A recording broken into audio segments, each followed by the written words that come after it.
Hello and welcome to Kerbal Space Program. If you've had a bit of a look through the description of the video before the stream went live there, you'll note that I am an astrophysicist by education and training, and I've loved this game for a very long time. So I'm hoping that we're going to play through it on the full science settings, so it's like a proper... it's not just creative, we're going to be going through and we're going to be playing it in a story-driven way almost. So we're gonna make these little leaps out into space and see how we do. Okay, so without any further ado, let me just swap the stream over to the gameplay capture. Grand. And we're gonna start a brand new game. So I've played this game modded and unmodded, but for this run it is going to be an unmodded Steel Jackal Games 2020 save. Oh, and of course you get to pick the flag. And it should be good fun, hopefully. Right. What flag do I want to go for? By the way, to anyone in the chat, if you want to like help me pick out a flag, that would be perfectly ideal. I know it might be the easiest to see them there, but I'll tell you what, we'll go from the top. 09, B612, Blorbs, Bullseye, Capsule. Circles is nice, actually. I've never used circles before. You go for the default flag, Ariana Space, European Space Agency. Actually, I'd be down for that. That sounds like a good time. Hexagons, hexagon circles, Kerbal 1, Kerbal 2, Kerbin. A Kerbin flag would be nice. Kerbin Mun, line, a minimalistic. I do always like a nice minimalistic flag. Orbits, orbs. Okay. We're not going to spend too much time on this because it doesn't really show up for the short time being, so you know what, I might as well just go for... I like Kerbin Mun, actually. That's a nice one. Alright, without any further ado, let's actually get into the space playing.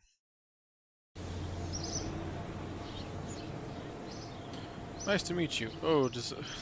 God, it's so bare bones. You forget how simple this game is. This game was made in 2011 as well, so it's like... Oh boy. Gene Kerman, lovely. I kind of know what I'm doing here, Gene. So I'm just gonna get started. Pop right over to mission control. Gather scientific data from Kerman. Right, I can do that. And we have to launch our first vessel. So we're gonna grab these contracts because when you're on career mode, it's important that you're taking contracts to get additional science, prestige, to get more money, and to get more science. So it's a bit of a positive feedback loop. Just work hard and play hard. Okay, lovely, and I know how to assemble vehicles as well, so let's oh, well, I say that as I pull out 2 command pods. Let's get right in. So, fuel tanks, none yet, we just have a solid fuel booster, so this is the simplest rocket that it is possible to construct. You know, it's actually interesting, combustion engines are more difficult to build than rockets, simply because a rocket is just like, you know, a pod of exploding gas that gets fired at one end, whereas a combustion engine has pistons and cycling and ignition cycles. Oh, it's very complicated. Oh, come here to me, you. There we go. That's the flag on the backside there. Very nice. And you know what I'll do? I'll take a bit of science and we will multiply that by 4 just by using this shortcut there. Oh, I'm gonna position these nicely or my OCD will kill me. And you will be SJG rather, Mark 1. Ship description. First basic ship. Lovely. Okie dokie. Save that guy there and launch it. Oh, I made a mistake. Can anyone tell me what it is? I put the parachute and the engine in the same stage, so that needs to be quickly rectified before I end up making a big mistake. Okay. Just gonna... Whoops, I probably should have taken data whilst I was still on the ground, but that's fine. I can observe the mystery goo whilst we're in flight here. We'll keep that experiment. We'll keep this experiment. Observing the mystery goo is like definitely the right call to make. Keep experiment there and keep experiment here. And we're also going to take a crew report. Yeah, we'll fly over Kerbin shores. No problem. Reaction wheels are fine. Transfer crew vessel naming. Okay, don't really need to do that. Control point is here. I'll tell you what, we'll hop on our parachute then, just to help bring us back to Earth a little bit faster. Physics warp can affect structural stability. Yes, I do know this. But we can speed things up now and bring ourselves back down. So the very first launch is as successful as we need it to be. You know, it's really interesting actually. Like when you're starting out playing Kerbal Space Program, like one of the things you can actually do is just like wait until early morning and then angle your rocket towards the horizon with the moon rising. You can just straight up do that to get to the moon, nice and easy. Oh, we're not too far away from the landing, but you're grand. They've added so many more tools, I suppose. Yeah, like the Delta V information there is super important. Anyway, with the rocket collected, we can now recover our vessel and get the science that comes with it. If you only ever played on creative mode, or you only ever see people play on creative mode, you might not know this, but science is a fundamental way to unlock new parts. So, with 28 science to our names, I think we're going to unlock... Yeah. We're going to unlock some basic rocketry. Then do I want general rocketry? Yeah, I'm going to want general rocketry first. Right, cool. So, with things as they stand, we can now start upgrading this little rocket. So, what do I have any quests we need to do actually? Because I think we finished both those contracts there. So, I'm just heading to mission control. Right. Test a Mark 16 parachute. Okay. Test a hammer in flight. Alright. Focused observational study. No, those are really, really tough and bad. Haul decoupler. Alright, we can haul a decoupler. That's fairly easy. And we can test the swivel engine whilst landed. Okay, sure. Fine. So we have two contracts we're going for here. We have to... I'll fix the staging of this parachute first. But we're also going to need to slap on a T12 decoupler. Lovely. Not sure where I want to put that just yet. And a swivel liquid fuel engine. Okay, I'm pretty sure I've just unlocked that myself, so tell you what, pop off that for a second. Grab this tank here. Swivel engine, yes? Yes. Lovely job. And a decoupler. I just have to... You know what, I'll put it on top of the nose there. You know what? No. It's gonna go under here, because I'm probably just gonna attach all of my science pods to the actual command module. Or cover it from there in case I'm actually gonna use the decoupler. Right, so I've got this part here, the swivel, and I have the decoupler. Okay, cool. I'm going to slap on some science apparatus so we can do even more research. Just quickly use the shortcut to make a bunch of those. And this is the Mark II. Not really second basic chip, I suppose. Alright, there we are. Grand. We got our flag there as well. If anyone ever wants me to change the flag, by the way, it is possible to do that nowadays. Beyond that... Oh, wow, I actually have to be going quite fast and high. Into flight above Kerbal. I don't actually know if we'd get there on this run. Yeah, I'll bring some more fuel just in case. Actually, you know what I can do as well? I can actually use the... use the fact that we have access to these decouplers in this kind of like test to use the hammer booster, hopefully, provided that doesn't like cause a big crash out. Hope it doesn't, but you know, beggars can't be choosers and all that. Alright, save that, and hopefully this won't be too catastrophic. I know there's no fins on it for stabilization, but I'm confident we'll have Jebediah take care of everything else. So, run test. The engine's not running though, is it? No, just ran the test. Okay, I shut down the engine as well. Interesting, interesting, interesting. In any event, we're hopefully going to be able to haul ourselves into atmosphere now. I keep forgetting to run my tests on the launch pad as well, actually, but, you know, oh well.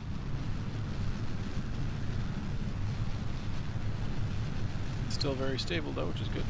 I did test that engine correctly, so now it's a case of just getting the right altitude.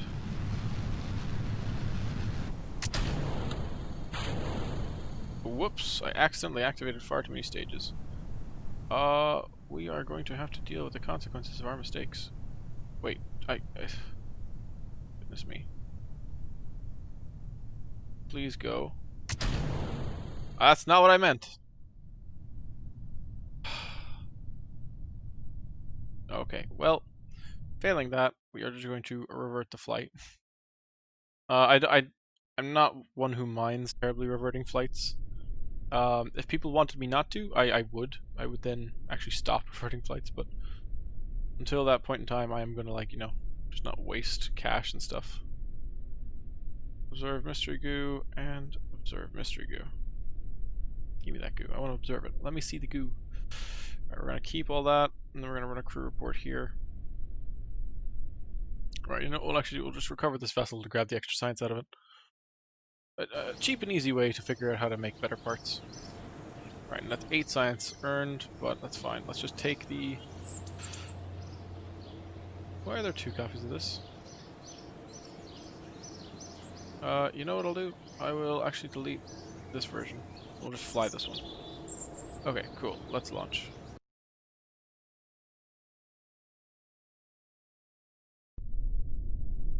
Okay, without any further ado, we can actually just take off then. And then hopefully, because I'm not running a test in the engines, it'll actually be fine. Oh, booger. Whoops, that was also not meant to happen. I forgot to actually test it on the launch pad. Whoops, my bad. Okie dokie. Now please, allow me to run test. Okay. And I can start this engine now, yes? Activate engine. Lovely. So we're gonna be fine, hopefully. Just gonna turn on SAS there to make sure it doesn't wobble too much. I don't actually need RCS on at the moment because I don't actually have any of the canisters that would enable me to do RCS. I'm making good ground so far.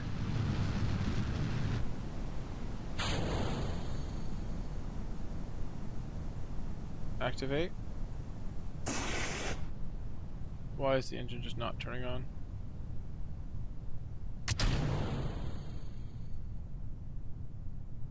It's because I haven't turned up the throttle.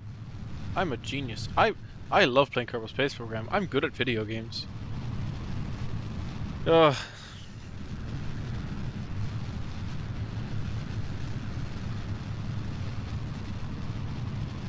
And once I hit 20,000, I'm gonna just turn sideways. See if I can, like, pick up any more speed.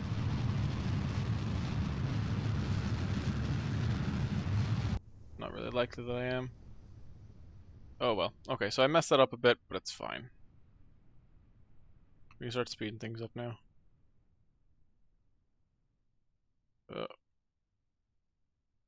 Gosh, we've actually gotten quite high, haven't we? Whoops. Please don't leave atmosphere.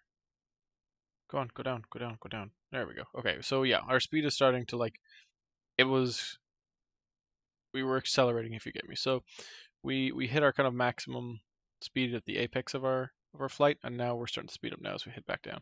Actually, we might be able to test this here. If things go, like, right enough for us. No, okay, the atmosphere is actually going to prevent us from going that much faster. That's fine. Oh, hey there, Fifik. How are things? Yeah. Oh, just decided to do a bit of a Kerbal Space Program stream today. Because, why not, right? How about observing the mystery goo over the water? No, okay, flying is the same. And a crew report? Take a crew report? Yeah, whilst flying over the water. That's grand. And we can't EVA until we have an upgrade to our astronaut complex, which is also fine. We're going to splash down a little bit faster then. Right,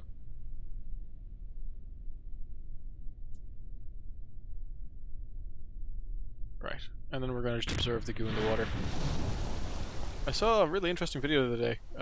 One of the ones that actually kind of, like, prompted me to get back into Kerbal Space Program, of, like, someone who was able to build a rocket that was, like, submersible. Very weird kind of tricks you have to do though to like get underwater, because that's really not where you're meant to go. Right. And we can take a crew report. Oh no, we already have one, so cool. We'll just recover the craft then.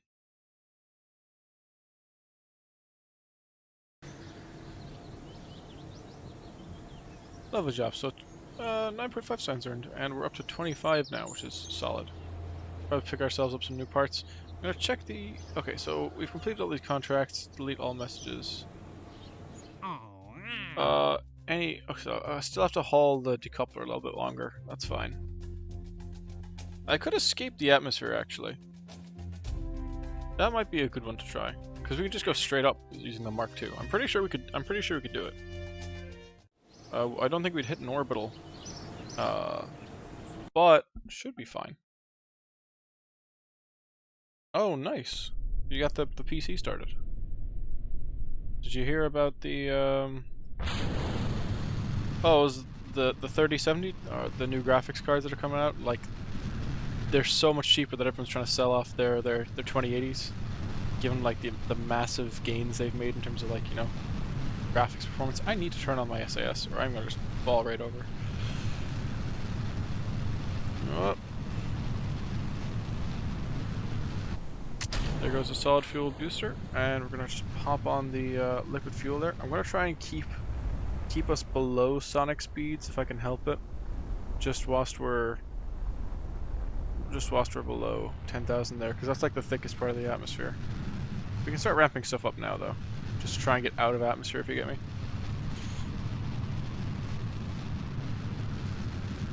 Okay, running a bit hot there. Let's keep it toned down just a touch. Actually, we almost complete the contract there. We probably could have. Yeah, if I just kept up the speed. Good to know though, actually, that this vessel can properly what's it called? Actually complete that contract.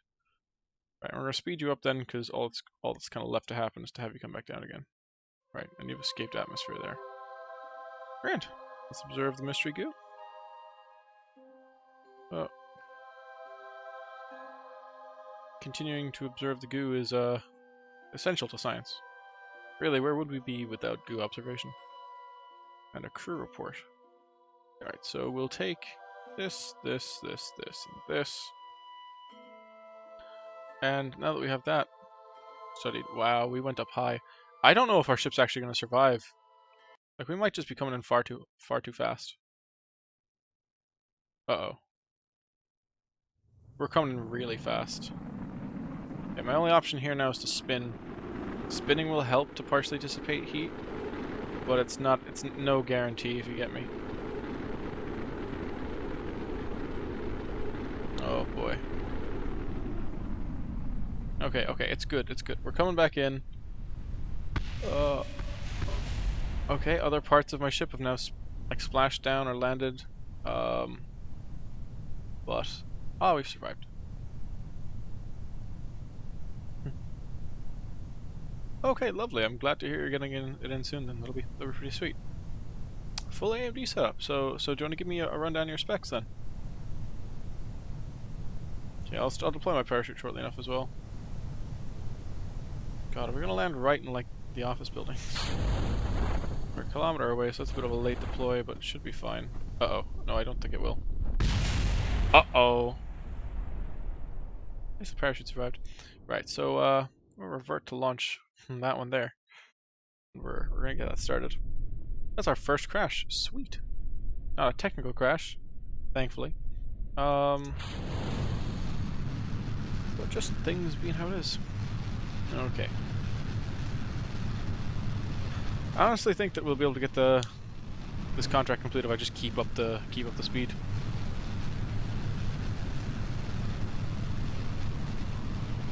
So I don't know if we'll be able to get out of atmosphere again. I probably will. Yeah, we got up to 100k last time, so we'll probably be fine. And this is very fuel inefficient to try and run at, like, you know, over Mach 1. We're almost at Mach 2 now in a second. Below 10,000 meters, because it's just, it's exceptionally fuel inefficient. But it is what it is. Hopefully we're going to get this contract taken care of shortly. Okay, Nice, we hit it. Okay, so we have successfully hauled the decoupler. It means we're going to have to actually research it to use in the future, but shouldn't be too big of an issue. And because I don't want to like run the risk of too big of a crash, I'm going to see if I can like... Oh no, I was trying to escape atmosphere. Look, we'll speed up things anyway, because if there's no engine, the physics simulation doesn't jar out as much as it normally does. So we've actually managed to make it out here. Lovely. So I'm going to start researching this mystery goo. Right, I'll move this little box over here so I can actually open all of them at the same time, basically. Once I get access to a more upgraded building, I'll be able to put them all in command group and then just like, do them all at the same time, which is very handy. But for the time being, just gotta take these observations as they are. Right, and now that we're in space, we can just warp a lot faster. And now that we're back in atmosphere, I might actually shed the extra weight and start spinning. Uh-oh, we're gonna slow that down and start spinning.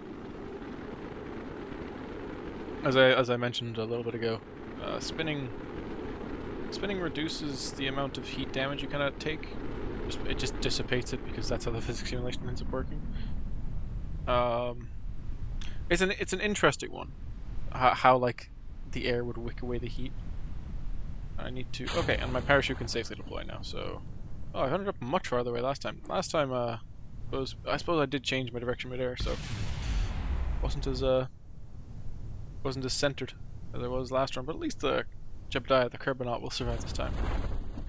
Right. Go on, Soak. Go on. Actually, can he take an additional report whilst he's out in EVA? I'm pretty sure he can. World first milestones. Right, okay. Let's EVA you here. Let's... What do you EVA report? Kerbin's grasslands. Let's keep that experiment and let's store it. And if we get off the actual ship, what can you do? You can remove your helmet, fair enough. And you can also remove your neck ring. Alright. Deploy your parachute, which is pretty cool. EVA report. Yeah, I'm pretty sure that's just the same one we already picked up. Fair enough then. Back in your ship you go. Grab, climb, and let's board. Whoops. B is board, not spacebar. Dump experiments. Right, cool. That was just a duplicate. So we're gonna recover the vessel now. We'll be all set.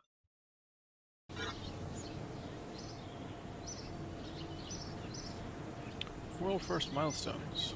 Not too shabby. Okay, so I'm pretty sure that's all our contracts completed, so we need to pick up some new ones. We're not doing too badly for cash, by the way, which is nice. Hammer in flight. Parachute in flight. Okay, orbit Kerbin. Yeah, let's go for that then. Let's be a little ballsy with it. And we're gonna test the parachute anyway, so you might as well bring it.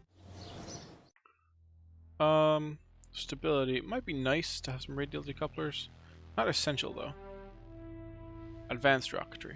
Now, the Terrier liquid fuel engine is actually a really, really good one. It's very cheap. It's great for orbital maneuvers. How much does this cost? 45. General construction. Anything here that's essential? You're gonna get a flag. Huh, that must be new. Okay, because I don't recognize that at all. How about engineering? Survivability. Different sciencey things, but ultimately not too much of an issue. Radial decouplers. See, those are very useful. Beyond that, I'm not too pushed either way. I'm gonna go for advanced rocketry then, because that'll open up the pathway to advanced fuel systems. Oh, that's a drain valve. See, they've introduced new stuff. I don't have any mods in the game at the moment, so there's actually new stuff added by the developers. I'm amazed they're still working on it with, like, Kerbal Space Program 2 kind of around the corner. But sure, look, we'll also take the decoupler. Yeah, we need that. We really do need that. And we'll also take the thermometer for extra science. So that'll, like, hopefully speed up things. Right, so we are now going to name the Mark III, and we're going to call you First Orbiter. Why not? And we are going to actually, we're going to start from scratch. Come here, you. Crikey. SJG. Please cooperate with me. No? SJG. SJG. I'm just an imbecile who can't fucking remember the name of his own channel. Mark 3. Enter ship description. Radeon 3600 processor, or is the B450 motherboard. That's a good one. Radeon 8 GB graphics, solid. 100 GB. Ooh, that is a nice hard drive as well. And then you've got the 1 TB backup. And then 8 solid gigs of RAM. That's actually a very nice. This is your first build as well, Philip, yeah? That's very good. I'm liking the sound of that. First orbiter. Right, and then we'll pop down the command pod that we always have. Actually, will I translate you here? Honest to God, just working on thumbnails and stuff for videos has made me far more adept with these kind of tools. So working in Unity now as well, given that actually these are the tools you just get access to in Unity. That's fine. Oh, you're the parent there, so we'll keep you there, keep you centered. If I'm looking for a Terrier engine, I'm gonna pop you there. Lovely. Change the color on this as well. I do like the orange variant personally. There's not much of a visual difference there. Shroud enabled, yeah. Gimbal should be free, all that's good. Now give me a decoupler here, please. Thank you. I don't have the radial decouplers. Right. Good to know, good to know.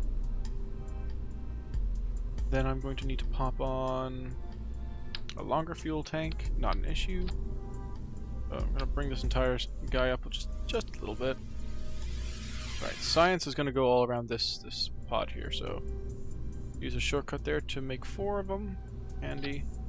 I might actually take 2 thermometers, actually I might take 4, just given that I've not actually had them on the ship until now. You can only record 1 bit of environmental data per thermometer, so that's why I'm actually taking far more than I typically need. Utility, Mark 16 parachute. I'll be needing you for money. Everything else is kind of fine. Right, I am going to need a better engine. I prefer the Reliant just for getting into orbit. That's fine, we can work with that. And you know what? We will take... I think we'll take a set of hammers just to get off the ground. So, some structural fuselage here. I don't normally use that stuff, but I think it's not the worst idea here. A couple hammers here. So, yeah. 4 might be too many, but we'll find out if that's the case. Actually, we've got thumpers. What are we doing? You know... Yeah, okay, 4 is definitely too many. But what we can do is use 3, hopefully. I need to make sure that's going to decouple properly, though, or I'm going to have a bad time. So, decoupler here, please. Oh, I do already have one on. Cool. Actually, I might just bring the 1, because like that is otherwise quite unstable looking. And I will put on some fins this time around, just for a bit of additional stability. Okay. Hopefully this won't be too much of a mess. Oh, Jesus. Hopefully this won't be too much of a mess. Yeah, and the actual launch pad can't support it, which is nice. Right, so that engine there goes after that guy there. Lovely, and this engine should not fire on the same stage as the parachute. That would be a terrible idea. Can I actually create control groups? I'm just wondering. Crew, switch editor. No, this is not what I want to do at all. Right, we are building this kind of ship. Okay, yeah, I suppose I just don't have access to it then. We will delete these messages here. And we're gonna save the ship. Really no access to control groups yet. Ah, it's unfortunate. Having some control groups available would be nice, because it just means easier handling of everything.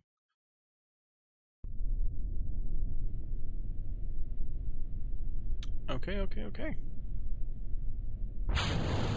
And yeah, the thumper will just have us take off pretty much immediately. Like, it brings a lot of delta V to the table. Delta V is a is essentially a value that describes the change in velocity that this engine can cause for us. So we're hopefully going to be able to get up to. Sorry, delta V, I should stress as well, is in vacuum. So that's why we're not seeing like the 700 delta V immediately translate into our surface velocity here. Right, messages is fine.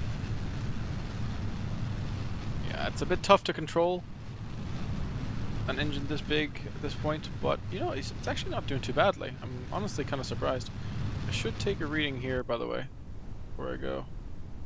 We'll detach you, and yeah, we're gonna pop on the engine there now as well. Observe mystery goo. Right, we've already done all our observations there. Crew report. The upper atmosphere. We might as well take that. Why not?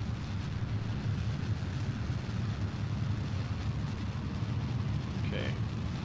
Now we're gonna arc our ship at a 45-degree angle to try and give us some inclination towards being projected. And we're gonna wait until we're out of atmosphere, which is 70,000 meters if I'm not mistaken. Then we are going to burn horizontally. When I say burn, by the way, that means firing this primary engine here. You know what? We could probably wait a little bit. If we burn at the apoapsis instead, it will make our chances of hitting orbit much more reasonable. Right, so not telling us how close we are, but I'm gonna say it's about here. Yeah, so if we burn at apoapsis, we are gonna have a higher chance of increasing our periapsis, which is the bottom of our orbit. So apo means top, peri means bottom, basically, roughly. We're gonna try and get our periapsis to be above 70,000 meters, and that will mean that we are in orbit. That is the kind of the requirement for being in orbit. I don't think we're gonna make it, personally, just based off of the remaining delta V we have here. I think we need to hit about 2,000 delta V to get into orbit of Kerbin. So, we might do if we get very lucky. But yeah, don't know if the ship actually will be able to make it. Probably should have started our angling further. You know, we probably could get it up with the small ship. It's not that difficult to get into orbit. Like we almost made it there, if you get me. So tell you what, we'll run our goo analyses whilst we're up here in space near Kerbin. Yeah, we'll grab that. And tell you what, we'll bring the ship back down. I'll pop on the lights as well, just to feel nice and homely. Okay. So we didn't quite make it into orbit that time. That's fine. Can't all be winners, I suppose. Right, we're bringing down the warp now because we are doing a re-entry maneuver, and that can be quite tough at the best of times. Oh, let's keep the spin up there, lads. Let's not. Oh, that's a thermometer detonating. I'm pretty sure. Yeah, I think that's the thermometers detonating. No, that's actually goo containers detonating. That's unfortunate. We shouldn't have lost those. Oh well. Not much to be done about it, unfortunately. Parachute's overheating now as well, which is something I'm not a huge fan of. If we lose the parachute... Yep. No, that's the parachute gone. Okay, we have to abort this mission. The parachute gone, there's no real way to recover a ship unless you have wings on it, but, you know, we don't, so... Gotta just take it from the top. Let's speed things up as well. Just, you know, get you off planet a little bit faster. A ship designed like this is very stable, so it can actually handle the 4 times physics requirement. As well as the fact that, like, you know... actually, you know what it'll do now? I'll start turning you now. Just so we can get the kind of... the angle we're looking for, if you get me. Log the temperature whilst we're here as well. Now, is our apoapsis above? Yeah, okay. Our apoapsis is actually out of atmosphere, so we can wait until we get up there. Are there any more little tests for temperature or anything I want to do? Okay, so we're now in low atmosphere, which is nice. Space near Kerbin. Lovely. And all these goo pods have been... Yep. Space near Kerbin has been observed. Crew report. And we have the crew report for Space near Kerbin as well. So, we're going to try and keep ourselves aligned here. We are going to pick up a little bit of speed. Whoop. Not doing too badly. You know, in fact, if I were to slow us down a bit, we'd actually be able to access the kind of the faster warp that is available once you're out of atmosphere.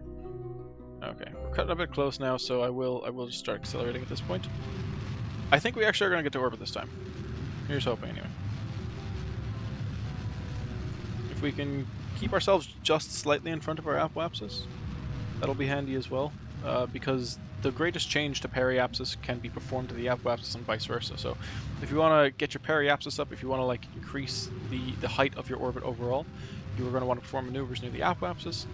And if you want to increase the height of your apoapsis, like say to break orbit, you're going to want to increase your height at the periapsis. So yeah, just keeping a little bit in front of the apoapsis there is important. Little maneuvers here and there will help me do that. How's our orbit looking overall? Okay, we're starting to get an arc around the Earth. We're running a little low on fuel though, so hopefully we'll have enough to break orbit as well.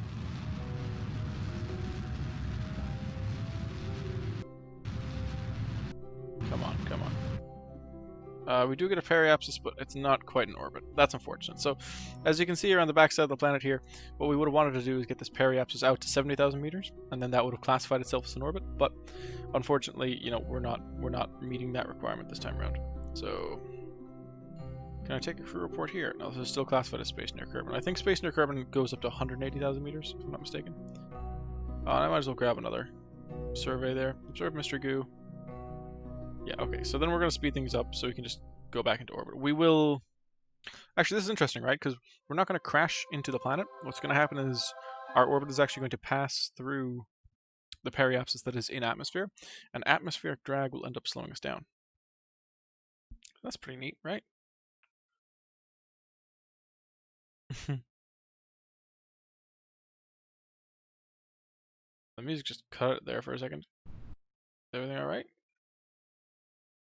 Yeah, it should be. Let's pop the lights on there just to be sure. To be sure.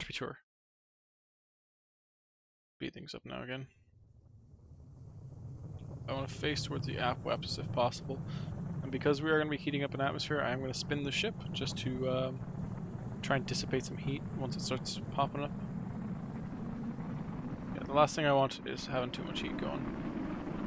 Okay, come on. Keep the tail pointed towards the direction, because the engine's like the most heat-resistant part of the vessel. Makes sense, right? You know, if you're going to be shooting giant flames out of it, it should probably be a little bit heat-resistant.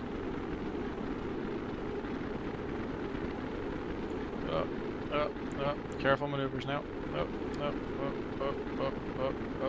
There we go. Oh boy. Okay, we're going to speed things up here. Hopefully we're not going to lose any critical materials. Nope! I made a boo-boo. I lost all the science. In fairness, we actually weren't gathering that much science. Though, did I lose the thermometers? I did. That's unfortunate. That's fine. We'll get them on the next run. Hopefully coming out of orbit can be a bit more gentle than this, because our apoapsis was actually kind of high. Uh-oh. Oh, who cares if the engine overheats? It's going to blow up anyway. I'll see if I can show this off now. As you can see here, our periapsis actually disappeared because of atmospheric drag, and our apoapsis is coming down. So our apoapsis will eventually be just at the point where we are. Next lecture on thermodynamics. I mean, the thermal modeling of this game improved dramatically. Originally, there was like no kind of heat at all, as far as I'm aware. Rather, there weren't systems for heat dissipation, which is like a really big problem when you're out in space, because like, I don't know, it's hard to believe this, but like, space is both simultaneously very cold and very hot, if you get me, because the few particles that you do bump into are moving at such high speeds, they have really, really high kinetic temperatures. So it's like, you're just suffering no matter what you do. As for atmospheric reentry now, that's a bit of a different boat altogether. Oh, come on, Jeb. See if you can get the tail pointing around again. Just get a little wiggle for me there, will ya? Knock around the cockpit. Atmospheric reentry is different, because that's just straight up friction. But in space, you're dealing with things that are far beyond your control. Yeah, I don't think my speed is going to be kind of what I'm desiring for this test here, actually. Now that I think about it a bit more. Yeah, I'm going a little bit too fast. Okay, we'll just speed it up there, see what happens. I don't honest to God think we're surviving this. Yeah, just right into the side of a mountain. So we're gonna revert to launch, and we're gonna try and execute a much better, a much better burn. So stage 1 booster, that's fine. Turning on the SAS and using the throttle now. As soon as the booster runs out or we hit 10,000 meters, we're going to take a 45-degree angle to the horizon, and that'll hopefully give us a nice trajectory to then modify our escape on using the Terrier engine. And if that ends up not working, what I will do is I will just add more fuel to the Terrier engine and then be done with it like that. That feels like the right call. Okay, so almost out of fuel here in the Thumper booster engine. And then we're pretty much going to be turning directly 45 degrees, and we're going to try and keep our speed just a little bit below Mach 1 for a little bit. I just want to get that angle right is the big thing at the moment. Come on, let me turn it a little bit more. And all we want to do is make sure our apoapsis is above 70,000. Where's my ship? Okay, the engine is on. It was just far away. Okay, and our apoapsis is now 95,000. So we do actually have a bit of fuel. God, why? I don't know why it zooms out so much. We do actually have a bit of fuel saved for orbital maneuvers now. So I'm going to grab the temperature. Cool, done that again. Report. Grab that from the upper atmosphere. How's the goo doing? Oh, cool.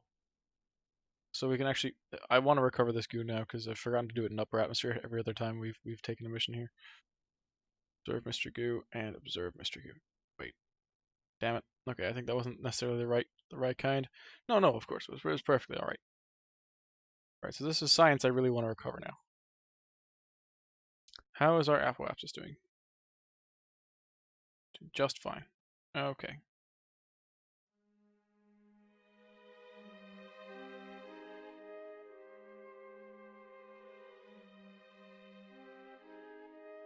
Alright, we're going to slow it down there quickly. We're going to stabilize ourselves according to the nav ball here. That's what I'm looking at the moment.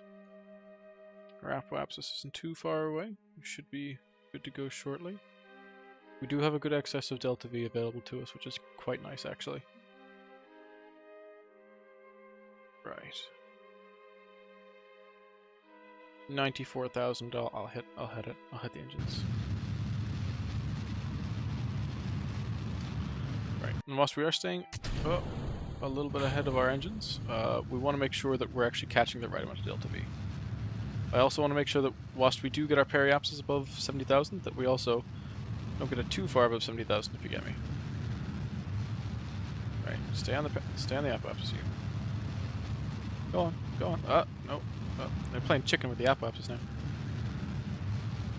Come here. Stop. Piloting is honestly quite difficult. There is a very useful mod called MechJeb that takes care of all the piloting maneuvers for you. But I suppose piloting is also part of the challenge, isn't it? Like, you can plan perfect missions, but sometimes you gotta be able to follow through them as well. Jeez, but I had a frog in my throat. Okay, we got ourselves a periapsis there, and it's at 74,000 meters, and we still have some fuel to recover. Awesome. So we've done it. We've achieved orbit. Wonderful. That's a nice milestone there. So let's go for a couple rounds. Oh Jesus. So yeah, as you can see there, we've just been orbiting for 5 days. That's how long this mission's been going on for. Once we're back at the apoapsis, we can change our position a bit and burn back down to the periapsis.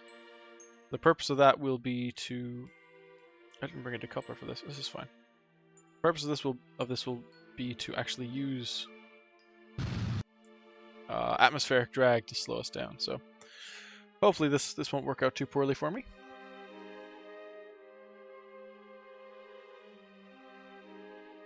Just going around the corner now.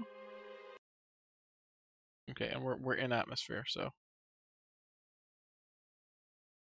I might save a bit of fuel actually for a bit of deceleration later on. But I think the atmosphere will actually do most of the heavy lifting here. Just gonna turn off the SAS for the time being. Because I feel the need to conserve electricity. Actually, you know what? I really don't. I don't have to conserve electricity at all. I'm doing fine for electricity. Every time I pilot the vessel, it uses up a little bit of electricity. So I've kind of got to be quite particular about how I'm using it. Okay. But everything's still intact, which is lovely. Didn't log the temperature whilst I was up in space, did I, though? Oh well. Can't win them all, I suppose. And for crew reports, yeah, we do already have one. That's fine. Let's have a quick look at our apoapsis, see how high we are up now on the other side of things. Okay, yeah, so I'm pretty sure that this one pass-through will allow us to come all the way back. It's been the case where I've actually been able to recover Kerbonauts, like, from deep orbit simply by passing through the atmosphere, like, hundreds and hundreds of thousands of times. Or thousands of times was probably more accurate, not hundreds of thousands. But, like, it's a lot. But it's possible to just recover Kerbals through atmosphere. It's pretty sick. Like, you feel kind of like Master Chief when you do it. Crashing in through atmosphere. Oh, what a satisfying feeling. Because every Kerbal comes equipped with a parachute, so all you need to do is, like, you know, get them at the right speed and then just hope they don't tragically die. Which I suppose is the most you can really hope for many people. And our periapsis is dropping, and it will eventually just rejoin with Kerbin. Our apoapsis will kind of align with us again. It'll slowly catch up to us as the periapsis disappears. Which is grand. Oh, we're not too far away from the Space Center now at the moment, actually. In an ideal world, you will land your craft pretty close to... Oh. You'll end up landing your craft pretty close to the space station, because it brings down the cost of recovering your vessel, but the cost is kind of negligible. Unless you're playing on, like, very hard difficulties. But we're just playing on the normal career mode now, so that's a different issue altogether. How are you doing there? Where's the periapsis? Okay, so the periapsis is almost, like, completely just disappeared on the other side of the planet now. So we'll be expecting to land maybe somewhere on this peninsula or in the ocean. That's what I'm thinking. Maybe here. I don't know, because the periapsis is going to start moving towards me as I slow down further. How's my craft doing? Well, it's seen better days, but it's also not doing terribly. It's starting to get a little toasty in atmosphere, but it's starting to slow down now, which is always a saving grace. Things start to get dangerous. I will just end up using the last of my fuel. But we should be fine for the time being. Okay, I'm going to slow things down, and I'm going to start spinning my craft just to alleviate some of the heat. Gotta roll it through, be all good. No issues here.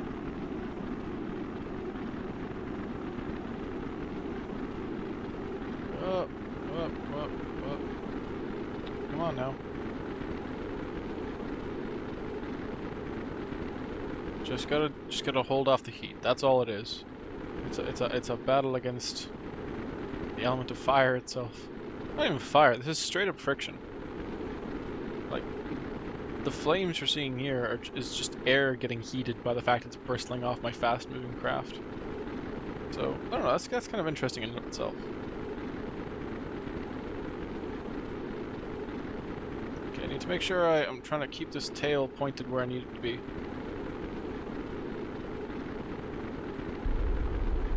Right. I'm trying to use... Oh, budge. Okay, well, I lost one of my goo canisters there, which is unfortunate at best. And kind of tragic at worst, but what can you do? Oh, no. Oh, we're in a spin now. We're in a spin. We're losing more and more components off the ship. As long as we don't lose that parachute, we should be fine. Oh, we're losing more of the science stuff as well. That's... Oh, no. Come on. You can do it. I know you can do it. Just gonna try and shelter that last remaining science pod there behind my engine. Just trying to create as much surface area as we can to bring us in. Oh, come on. Come on, slow down more, slow down more. Oh. Oh, God. These are some pretty rough atmospheric forces. We've lost every single thermometer. None of them have survived re-entry. And I'm pretty sure I'm out of electricity, so I no longer have any control over the actual ship. It's in, kind of in God's hands now. Okay. Okay.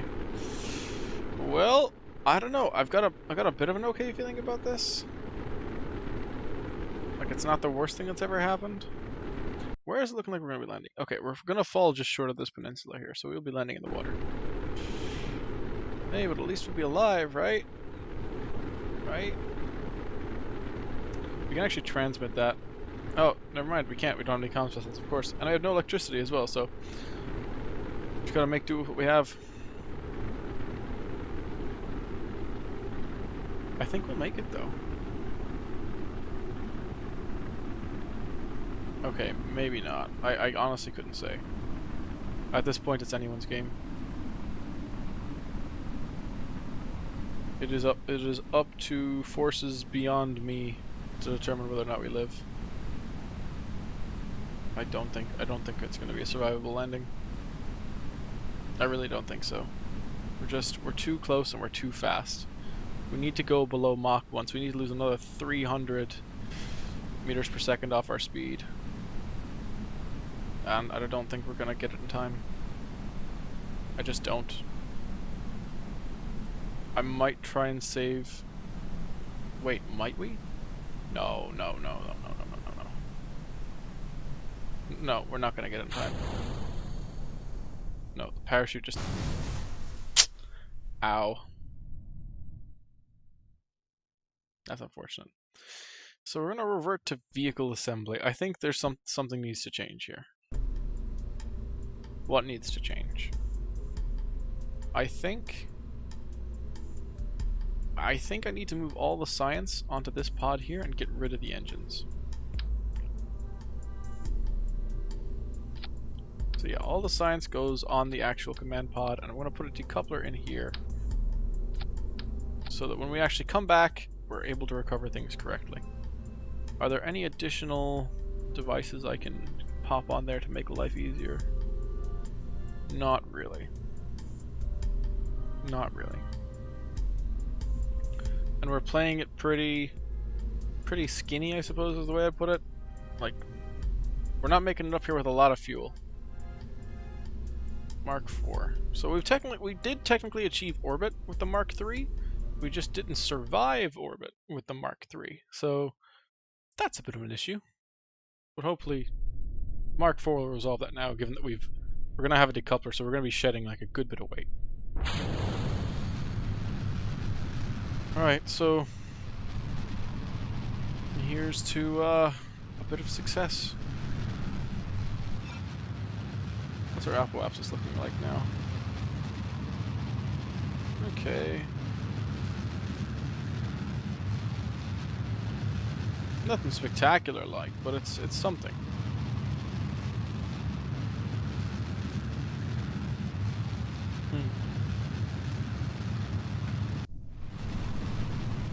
The ship itself is doing alright. It's kind of as expected.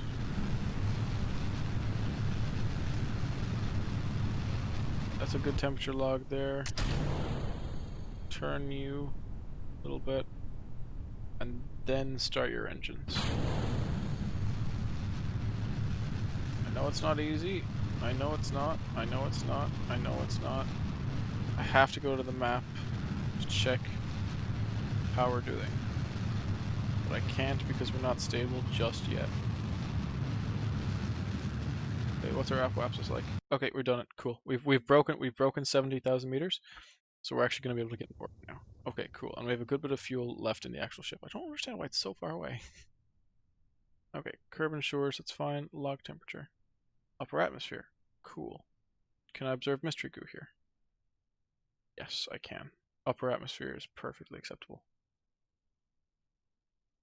Observe mystery goo and observe mystery goo. So 2 goo observations. Perfectly adequate. And we can log the temperature here in the upper atmosphere as well. Pretty sure I've already done that, but just to be playing it safe. Review that. So that's the shores. View this. That's the upper atmosphere. Okay, so we are fine there. I can actually reset this. Yeah, I'll reset that experiment just so we have it free. Take a crew report. Yeah, we'll take one of the upper atmosphere if we don't have one already.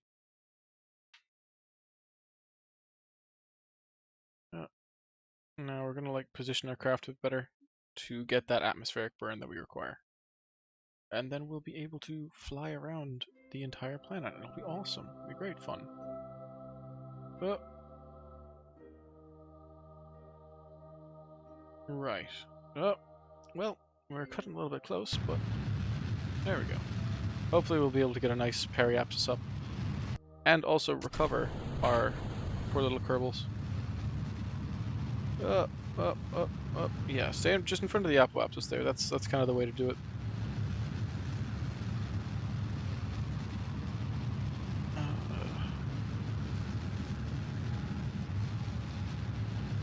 Okay. So far, so good. We're picking up the kind of desired orbital velocity, which is what I'm after. I'm pretty sure we need to hit 2,000, not 2,200, just at like a relatively low orbit. Go on, show me there what you got.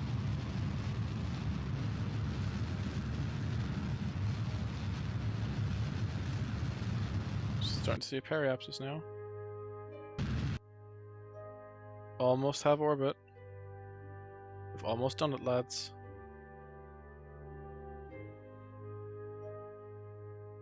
Speed up time just a little bit. Okay. There we go. We've achieved orbit. We'll do one quick run around, just to celebrate, a victory lap, if you will. And then we will begin the arduous process of bringing ourselves back out of orbit. Just one planet of many. One small rock in a solar system of many, many astral bodies. But you know what? That's totally fine. We're content with orbiting this little one for the time being. We'll get out there shortly enough. Okay, so with our very first pass of actually no, I can't warp to a specific location yet because I don't have the thing upgraded. With our with our very first orbit completed, we're gonna now try recover the vessel. And hopefully this time it'll go well. The other times, you know, we had our issues. I'm not gonna say that we didn't crash and explode and burn and die, because you know maybe we did, but not in this timeline. We're fine. Oh. Okay, let's just bring the periapsis down here. Cool, that's technically an atmosphere. I need to do the same on the other side. It is imperative that I live. Shockingly enough, I know. Okay, and then I'm going to hope to bring the apoapsis down to atmospheric levels as well. You will notice that because we're actually in atmosphere now, we're below the 70,000 meters, that this does count as a region of space, rather, where you can't warp any faster than ×4 speed. So, if we go back to our ship, we should be doing alright. I forgot to take any temperature measurements in space, didn't I? Oh well. We're not going to overwrite an existing one. Tell you what, we can take a temperature. Yeah, we can take a temperature log wherever we land. I think that'll be good. How's our apoapsis doing? Okay, it is coming down now, which is nice. You'll notice as well that as you approach the periapsis, the bottom of your orbit, your speed will actually pick up. This is imagine, like, the best way to describe orbit in general is throwing yourself at the ground and missing. You're essentially falling into this potential. Tell you what, it's easier to describe it like this. Going from this point here, you know, I'm gonna just quickly Run my engines a bit. There we go. Okay, that maybe wasn't ideal, but you know, it is what it is. Going from where the apoapsis was here to the periapsis here, you're actually going down a slope. Along this slope, you're picking up speed until you get flung around the other side with the speed you have at this point, all the way back up. And as you're going back up to this point, you're slowing down again, only for you to kind of pass that apoapsis and end up actually picking up that speed again. So that is just essentially the fundamentals of how orbits work. It's this constant back and forth between picking up speed and slowing down in this elliptical fashion. Elliptical being like, you know, not quite a circle, but a loop. A loop is a good way to look at it. Okay, how are we doing here for dying? I think I might have actually burnt a bit too much. How's our periapsis here? Okay, it's only 22,000 meters, so it's still technically in atmosphere. We're picking up speed, I suppose, because we're going towards the periapsis. Hopefully we will be in a position to actually start getting rid of some speed now, though. That'll be good. Every other time I've actually lost a bunch of the science due to the fact that, well, simply due to the fact that we were a bit too heavy. I think we were coming in too fast, and I think shedding the extra weight of this engine will be the right call.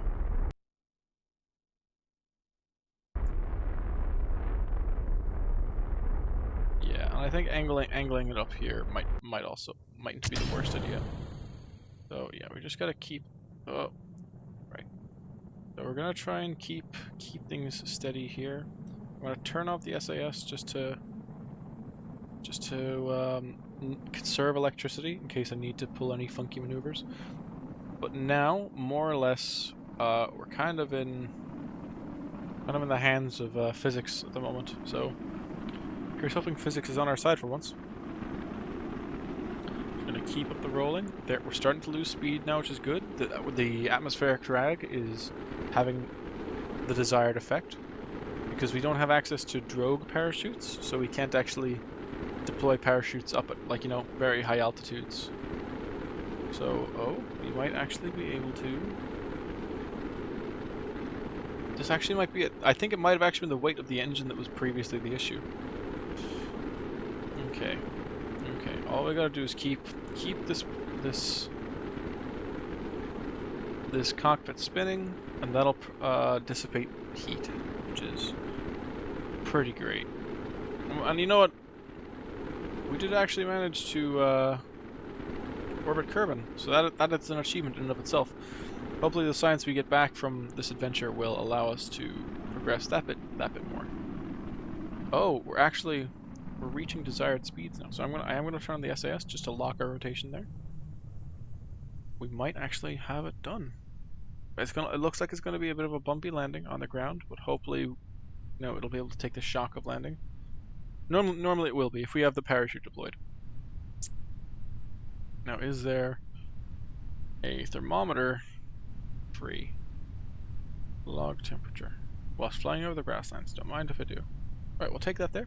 You can actually see the debris, the engine that we ejected still flying because it's got all that extra mass to it, so it's gonna just keep on going. Okay, am I in the right? I'm not in the right range just yet. For altitude or speed. But if I spin, actually, will that slow me down some more? I might actually be able to meet the requirements of this contract here. I might not be... You know what? That's fine if I'm not able to. I much prefer living. Alright, we're going to speed things up here as well now, because we should be coming into land pretty gently very soon. There we go, and there's the full deployment of the parachute. Lovely, we've actually managed to survive it now. The key was, you hear the explosion over the horizon. That would have been us if we kept that engine. With or without the parachute. Lovely, so we managed to make it back down. That's exactly what we're after. We can take another temperature log from the actual surface as well. Right, I'm going to quickly stop us from speeding up there. Just to have the physics not go at me too bad. Okay, log temperature. And from Kerbin's grasslands. Lovely. And we're actually going to have a quick EVA. I'm going to hop out of the vehicle here. Just to EVA report. It's from Kerbin's grasslands, but How about now? No, that's still from Kerbin's Grasslands. How about now?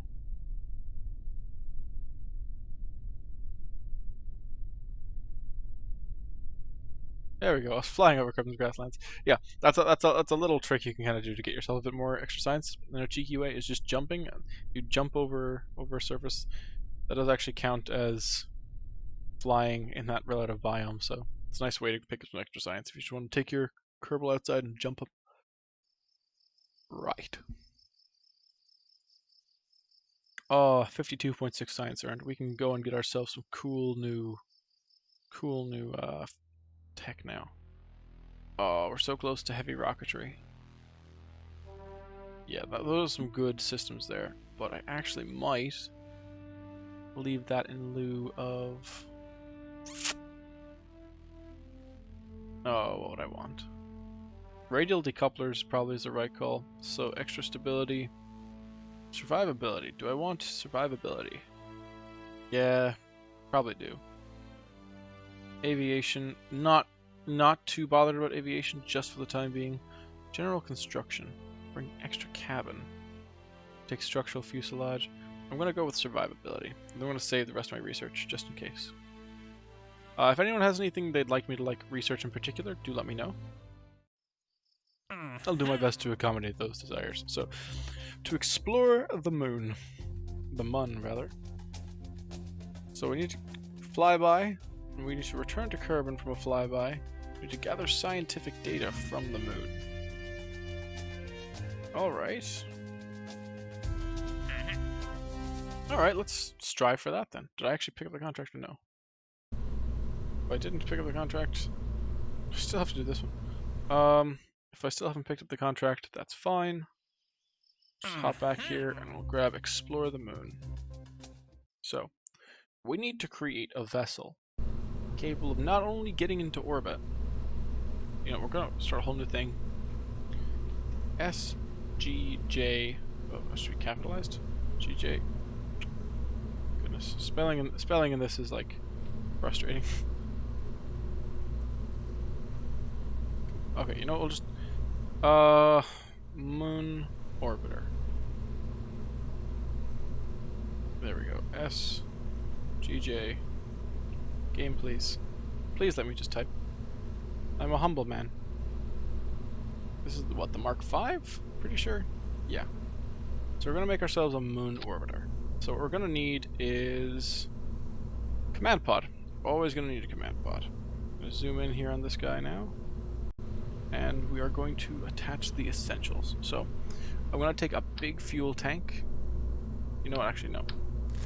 I'm going to grab myself a heat shield if I picked one up. I have indeed. A heat shield for the bottom of the ship. This will protect it from...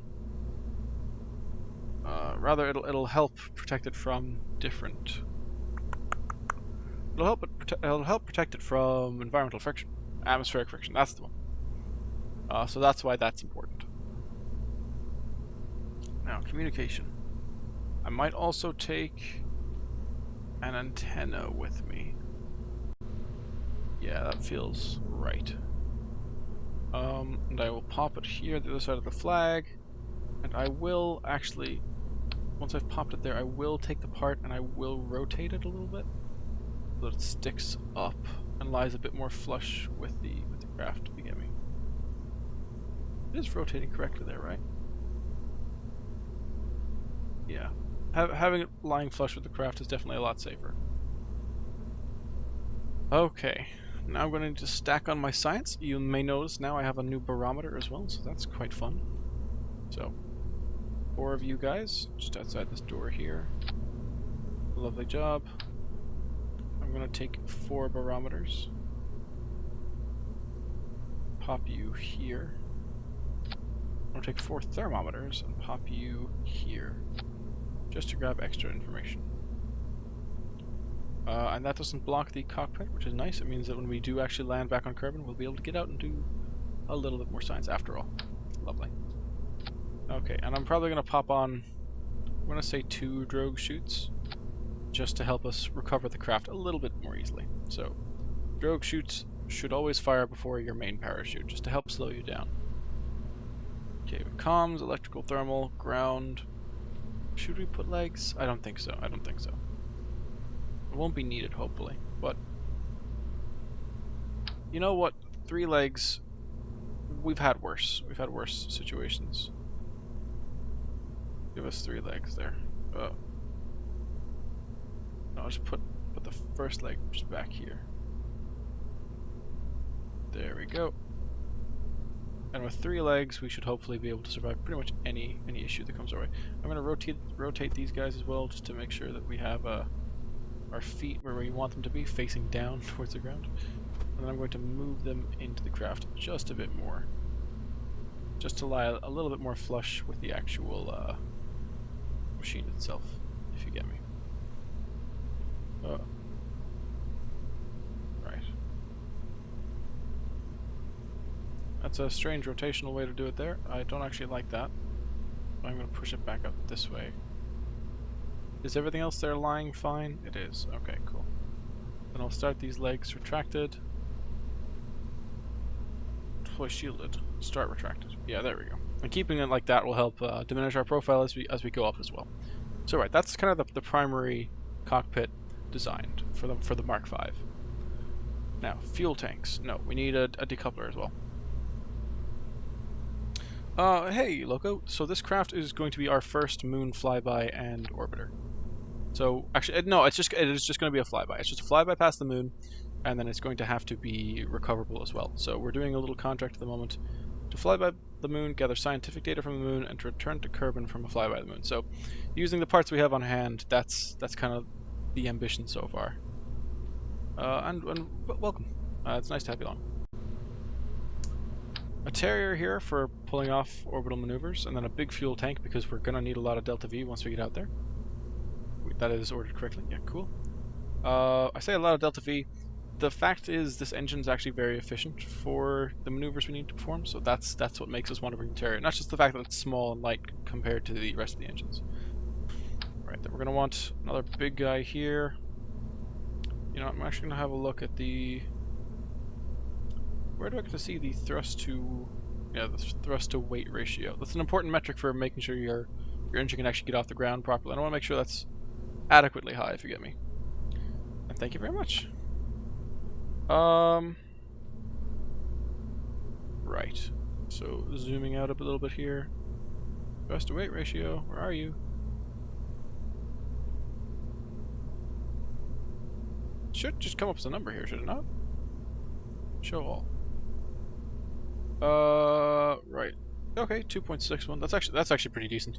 Then I will slap on some...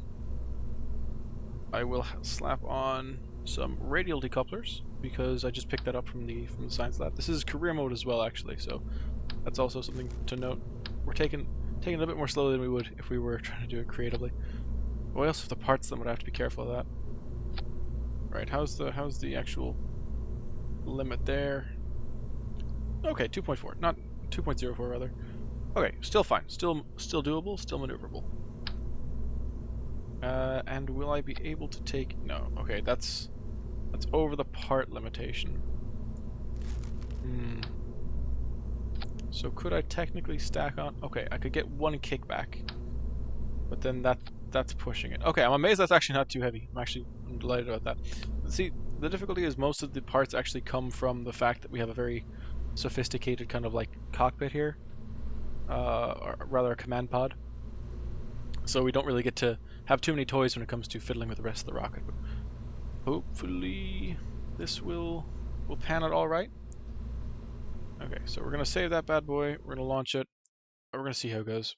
We've just gotten access to the barometer now as well, so I'm gonna take some data at the launch pad. I might actually do the crew report at the launch pad as well. Oh, it's night. Lovely. No, I can't warp to morning from this position here. That's fine. Alright, so crew report. Okay, from launch pads, taken care of. Observe mystery goo. Have we done that from the launch pad? Whoops. Have we done that from the launch pad?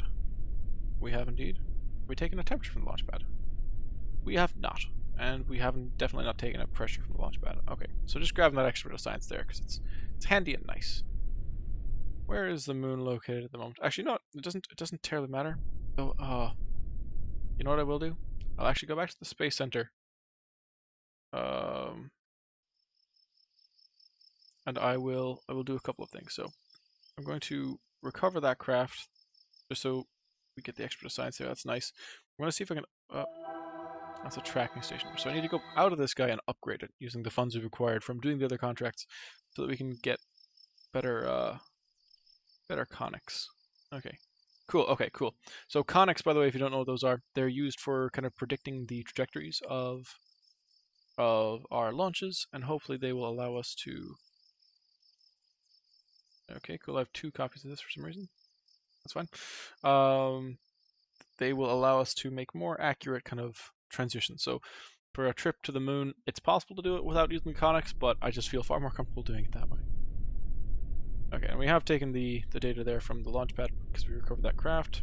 So without any further ado, let's turn the SAS on. Oh, lovely, because Jeb leveled up on his last trip. We actually have access to holding, prograde, and retrograde as well, which means like essentially forwards and backwards with respect to the direction the craft is taking. Right. Oh, I love that. Just the plume of smoke that comes out of the bottom of the engine. So yes, as mentioned before, whenever we hit 10,000 meters, more or less, we are going to take a bit of a turn at 45 degrees to the horizon, and hopefully that'll help us get into orbit. We are bringing a lot more fuel this time around, so that is handy out. Oh, there's the moon up there. We're coming for you. But it's important to note that because we're bringing a lot of extra fuel, the thumper actually won't bring us... Is it a thumper or a kickback? I think this is a thumper. It won't actually bring us to as high a speed or as great a height as it did on the previous ship. So we're just going to keep... Uh-oh, it's a bit top heavy. I was worried that might happen. Okay, it's possible just to cycle through this, but we're going to lose some... We are going to lose a decent bit of delta V just to the fact that we're suffering a lot of drag right now. Booger. I might need to take off a fuel tank and add some wings just for a bit more stability. That's unfortunate, but can't really be helped at this point because I don't actually have access to like any stronger reaction wheels. And the gimbal on this engine isn't much. Actually, maybe just substituting it out for revert flight, revert to vehicle assembly. Substituting out that engine for a swiveling engine might actually be the right call. Here, let's grab the decoupler as well. No, not the decoupler. There we go. Yeah. So the swivel, the reason I would take the Reliant over the swivel is that the Reliant weighs less and has more thrust, so it's got a better like weight to thrust ratio. But I'm thinking of taking the swivel now simply because of the fact that it will give me a bit more control, especially when I'm already at my parts limit. Ah, that puts me over my weight limit. Oh, darn. Okay, tell you what. We'll save the Mark 6 here for the time being. And I think we'll see if we can upgrade our launch pad to tolerate heavier vehicles. Or is it the... Yeah, okay. So it's you who suffer from the weight, and then, you know, we can put a bit of money into actually, you know... Yeah. Okay. So with this kind of like put together now, we should be able to build much heavier craft. Yeah, and crafts with more parts as well. So you know what? We'll slap on 3 of these guys here. Shouldn't be too much of an issue. Just gotta get that lined up right. Okay. So had to spend a little bit of money to make this more doable, but at the end of the day, I think it's the right call. We'll get rid of... No, not the engine. No, not the engine. There we go. The decoupler. And we'll actually be able to slap on some winglets as well, just to give ourselves a little bit more control whilst we're still passing through atmosphere. And some aerodynamic nose cones, just in case. Okay, so the Mark 6 is definitely a prettier looking rocket, but I do not want to detach the rockets as soon as I fire them. Right, this should prove a much more effective craft. Oh, yep, upgrading the VAV. Sorry, I just saw the comment there. That's exactly what I ended up doing because, you know, that's just the perfect call, really. Great minds think alike, I suppose. Right, without any further ado, we are going to set up for the launch. There is a touch of latency in the chat as well, in the actual stream. Only about like 10 seconds or so, as far as I'm aware, as far as like, you know, my numbers are going. So I might take me a little moment as well, like to peel my eyes away from the screen to have a look at the chat every now and then. But yeah, so far so good. I mean, these three boosters are definitely doing the work that one wasn't.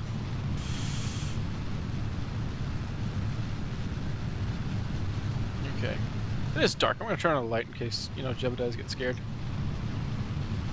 You know, wouldn't the worst thing... Okay, so we've actually, my stupidness aside, we've actually hit the required threshold here. We're actually at, like, almost Mach 3, which is a bit too fast. I'm going to detach those rockets. They explode beautifully right away from my tail fin, which I appreciate. Let's see if we can turn the craft a little bit, and then we are going to start our second engine. Come on, and let's go for it. Okay, cool. Let's rotate a bit now. Couldn't honestly tell you why. I didn't do anything to the controls that would like indicate that it would, you know, turn to orbit there. But hey, we've hit, our apoapsis rather has hit a height that is outside of the atmosphere. So now we're just going to cruise up on gently, and then hopefully we're going to be able to fly by the moon and collect some science. Which I should have taken more pressure readings on the way up, but I was getting a little bit anxious about it, to be honest. Log pressure data. Okay. Upper atmosphere. Cool. Any more science I can do from the upper atmosphere here? Mystery goo, perhaps, or crew report. No, all good there. And temperature as well. Okay, cool. So we don't really need to pick up any science from here. Our parts are drifting back down to Kerbal at that point, which is awesome. Right, so far so good. Eerily quiet though. The music will kick in now though. Right? There we go. Okay. Only a little bit late. Observe mystery goo then. Okay, it's become brittle. Lovely. A pressure reading in space will not yield much, but you know, that's. I'm glad it obeys the conventional laws of physics. Log temperature here. Space near Kerbal. Okay, so let's have a look at our. Okay, so our arc is actually pretty short, so I'm going to need to maneuver the vessel just a little bit before we get started. Okay, so we're going to hit the apoapsis in 22 seconds. This is another part of the patch conics and the upgrade to the radar station that will make this trip a lot easier. You know, I get to judge these a little bit better. So when I hit 10 seconds, there we go. Lovely. Okie dokie. I'm going to turn the nav ball just for my own like convenience. I'm going to pull it back a little bit above the apoapsis because, as I mentioned before, staying a little bit ahead of the apoapsis gives you a bit more fine control over how you're managing it, and it is more efficient in terms of the delta V you're expending. I think. I say that as if it's like, you know, a tried and tested rule. I know it's best practice to stay on top of the apoapsis. And staying in front of it just makes that generally easier, I suppose. Right. Come back to me. There we go. Lovely job. Okay.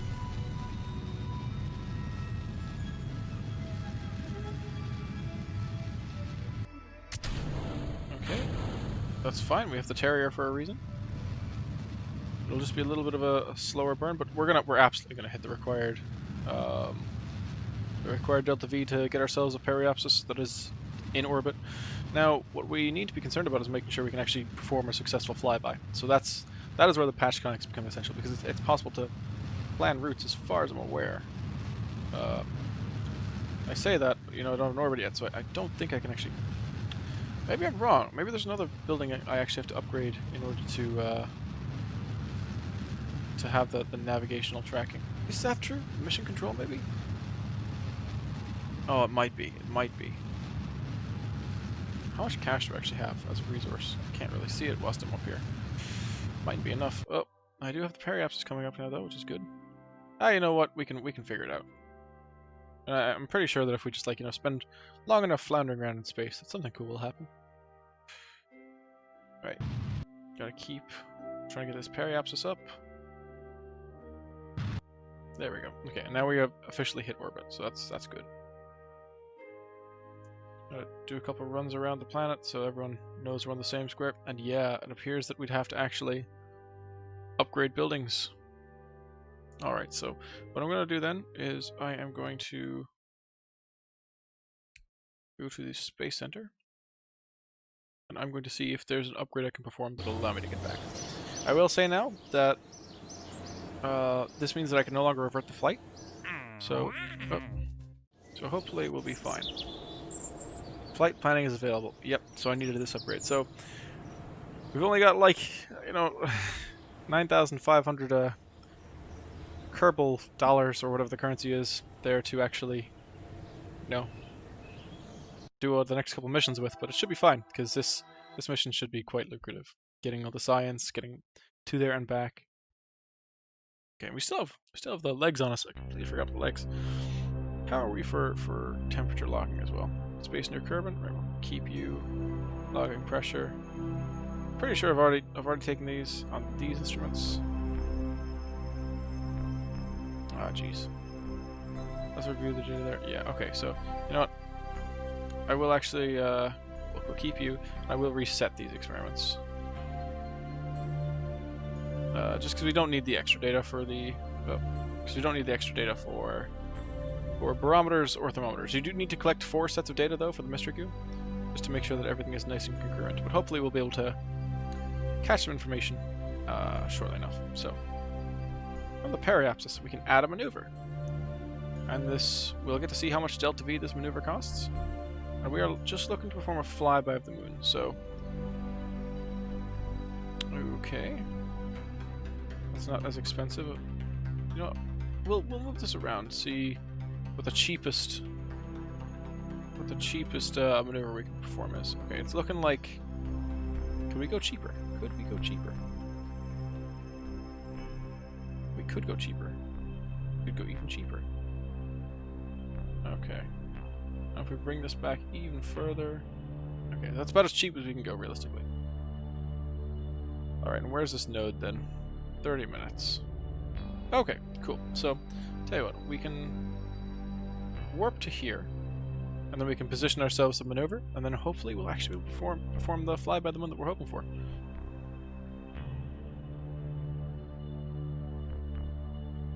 Oh, wonderful. We've actually got additional information here as well about our orbit. So our apoapsis, as you can see, there's 81,000 kilometers, and our periapsis is currently about 70,000 kilometers. So we're just very barely above atmosphere. Okay, I need to start burning now. We probably should have started burning a little bit sooner than that. It's fine. It is a flyby, so that means we actually are going to be coming back into orbit of Kerbal automatically, just by the nature of a flyby. Okay. It's a long burn. It's costing us a lot of delta V, but as I said, hopefully we'll be making it out.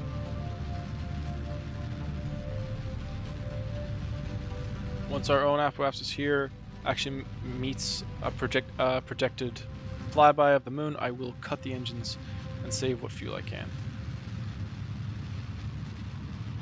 Come on, come on, come on, come on, come on. Very good. Okay, so we've actually managed to save a little more, save even more fuel than we were kind of anticipating, which is a great sign. It's a really, really good thing. Okay. So we are very shortly going to head into high Kerbal orbit, which is above 180,000, I'm quite sure. Do I get any additional information about my own positioning? No, okay. Actually, I suppose if I were just to go here, I could see, yeah, I'm quite a way away. So I'll take a crew report, I'll beam that back, given that I actually did bring the, antenna on this mission. That's the temperature and barometric data there, and I'm going to take the temperature in space high over Kerbal, here and here. Wait, what? What? View data. Upper atmosphere. Oh, right, of course. We're going to keep you. I suppose we need to take a pressure data reading here. Space high over Kerbal. Okay, that's fine. And then temperature. Already got that temperature there. So I'm going to save this apparatus and this apparatus for the actual flyby of the moon. And I'm also going to take, I'll take the mystery goo observations here. Yeah, that seems like the right call.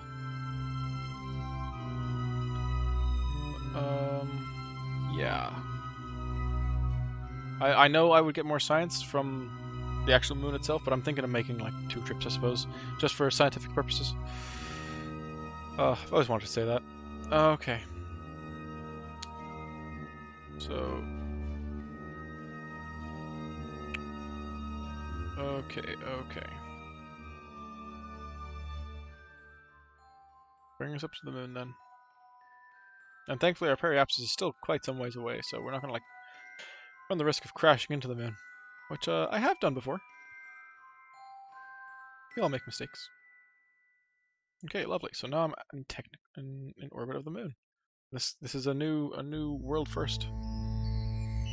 Lovely. Oh, that's made us loads of cash as well. Awesome. So we're going to close you for the time being, and we are going to take a crew report around the moon. We're going to beam that back. Hopefully that won't be too expensive electric. Never mind, actually. We didn't have enough charge, so we've got a stored crew report there, which is fine. And we have a thermometer here to keep a temperature scan from the moon.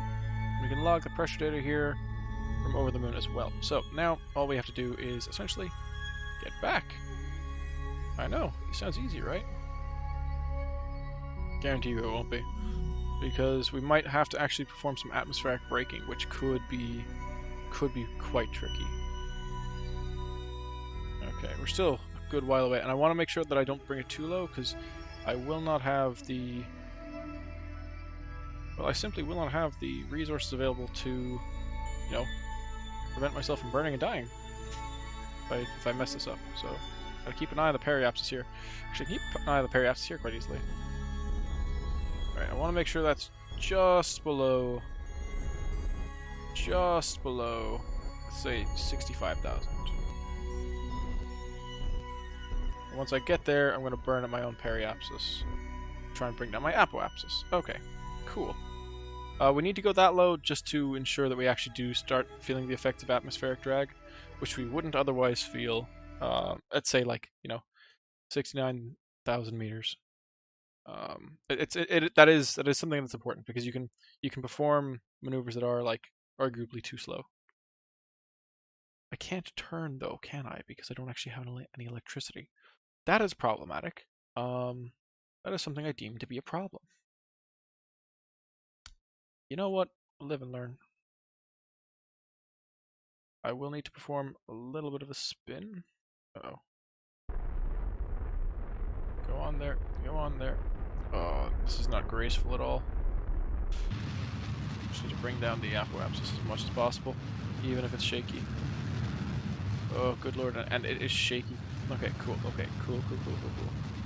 We're following the retrograde now, so we are bringing down our apoapsis as much as we possibly can. But then we just have to jettison everything. And now it is a waiting game. Now it is simply a waiting game.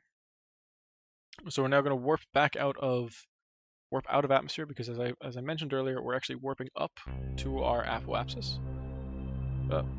We are speeding up, or we're dropping speed as we go up to our apoapsis, and then we'll be speeding up as we go back down to our periapsis. So it's this unsustainable relationship of speeding up and slowing down that allows the atmospheric drag to take away from our apoapsis. So if you watch our apoapsis here, because we're back in atmosphere now, this is going to start dropping.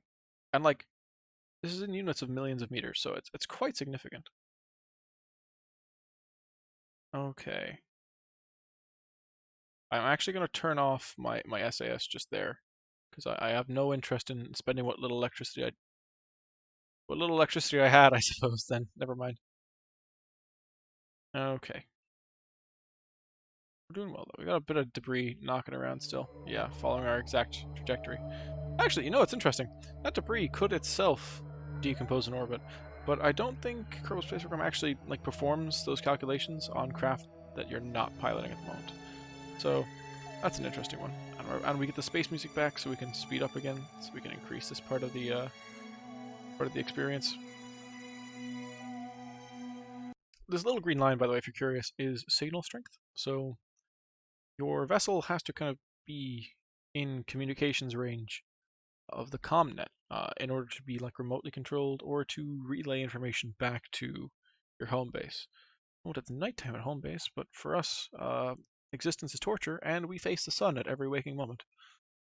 We don't actually, because we're not solo synchronized, but it's fun to just imagine the terror that is seeing the sun constantly. I'm pretty sure the sun rises on the ISS every 14 minutes or something, right?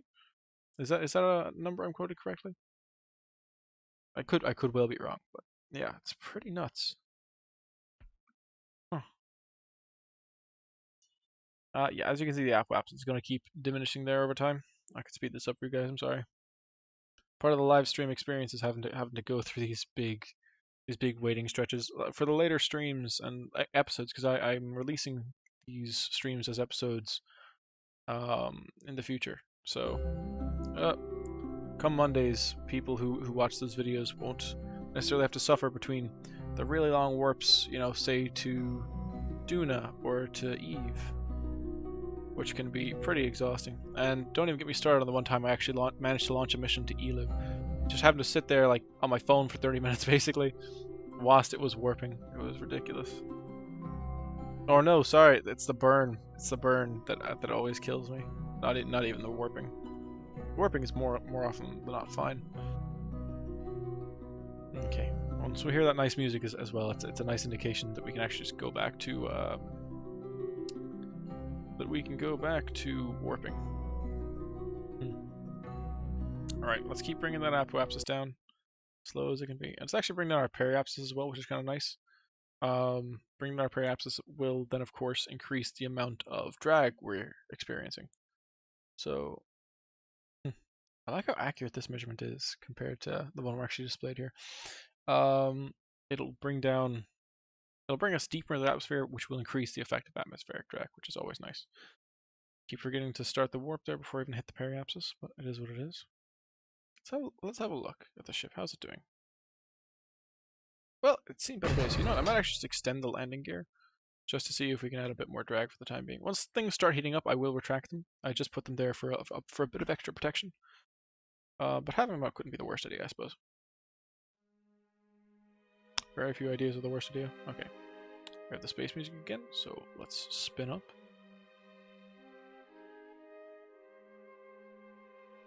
I think they've actually changed the conditions for the different warps. Because I'm pretty sure one of the warps there said that you couldn't actually go through a certain area whilst your periapsis was at a certain height, which I find interesting, because it used to be possible just like, warp your craft through an actual orbit if your possible to warp your craft through like low atmosphere if you were at a high enough warp. So say you had a really high apoapsis, you could warp it really, really hard and just like straight up crash through atmosphere, which was, I don't know if it ever served a purpose, but it happened. Yeah, periapsis should not be below 70 to 50. Interesting. Very interesting. Because you can't win them all. Okay. We are still just performing our atmospheric degradation there. And at least we're below a million kilometers now, which is nice. Oh boy. I appreciate people sticking with me with this, because honestly, having other people here with me makes this part of the experience a lot less dull, because, I feel a bit more inclined to have the chats to go through things that are happening a bit better. So, streaming actually might even make for better videos in general, just like for the normal run-of-the-mill stuff. Let's have a gander at what else we got going on there. So we currently have, so we previously had a part count limit of 30, and 21 of those pieces are contained in this final stage of the vessel, which I find fascinating, because it is very built up. We've got 4 of the goo canisters, 4 barometers, 4 thermometers, 2 drogue chutes for, I don't know, trying to survive, 1 main parachute, 3 legs for a bit of added impact resistance if the if the parachute doesn't do all the work we need it to. Minimum pressure. Let's have the deployment altitude be a little bit higher as well, if we can. Just altering that there so that if we do come in kind of hot, that there will be some element of survivability to it. And yeah, I gotta remember to jettison the heat shield as well. It's actually used up some of the ablator so far. That's fascinating.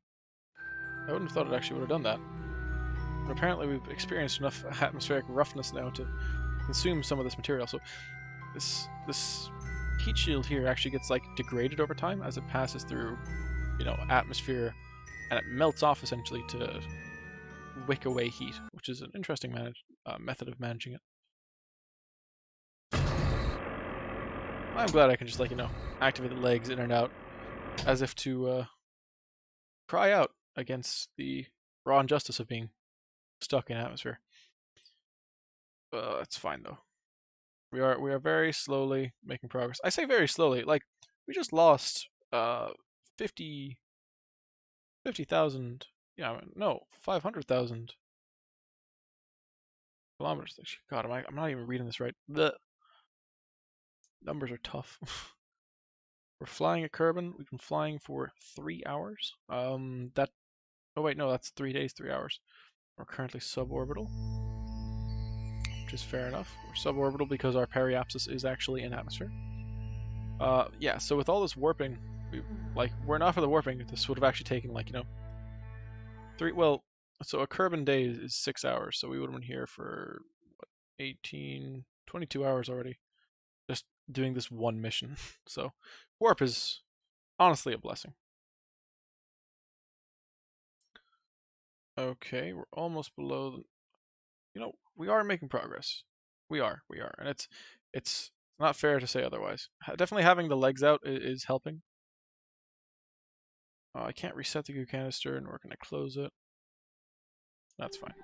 Okay, back into space, so we can pick up the speed again. Auto lock. What is this? Edit action groups. Oh, this is where I activate them. Oh, fascinating. I didn't realize I had access to action groups. I was talking about this earlier. Lovely. What about our jobs here? Orbit Kerbin. Yes, we've done it.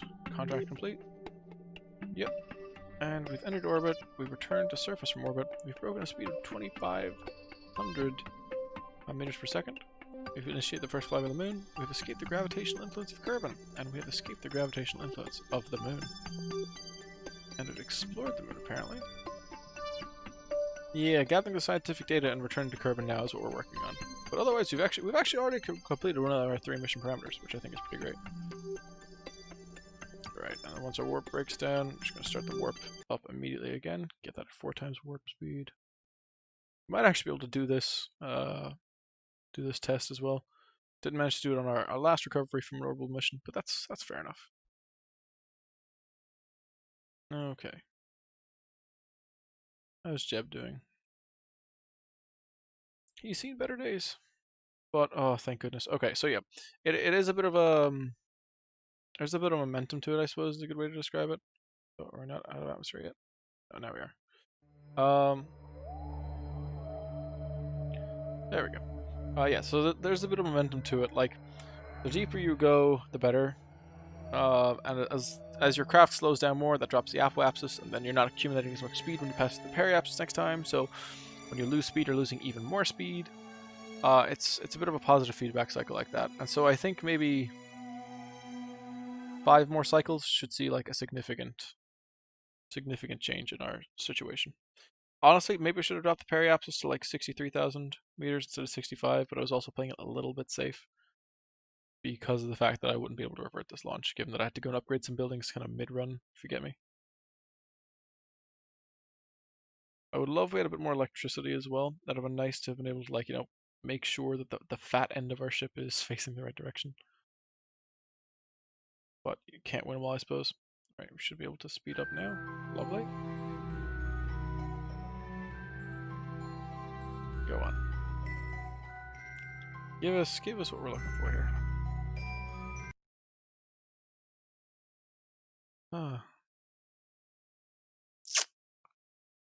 I'm looking forward to doing the Life is Strange video tomorrow.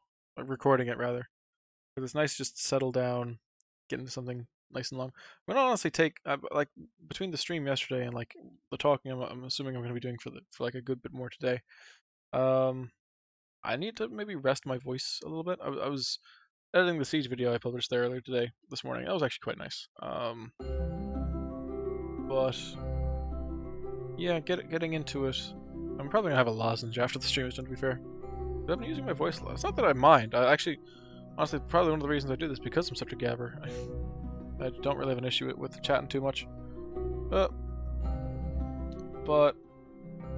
yeah, I gotta take it a little easy because maybe I'm not used to it. I wonder if I should get into like doing vocal warm-ups for how much I'm chatting. Maybe the worst idea.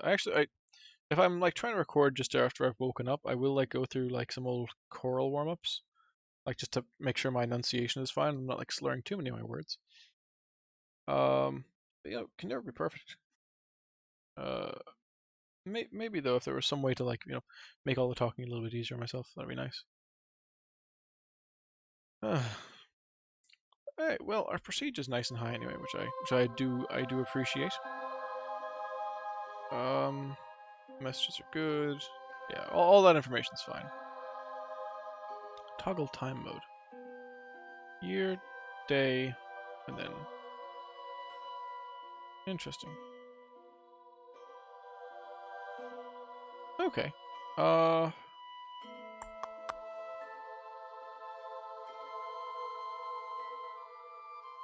You can click on the app-apps and the peri-apps to constantly see it.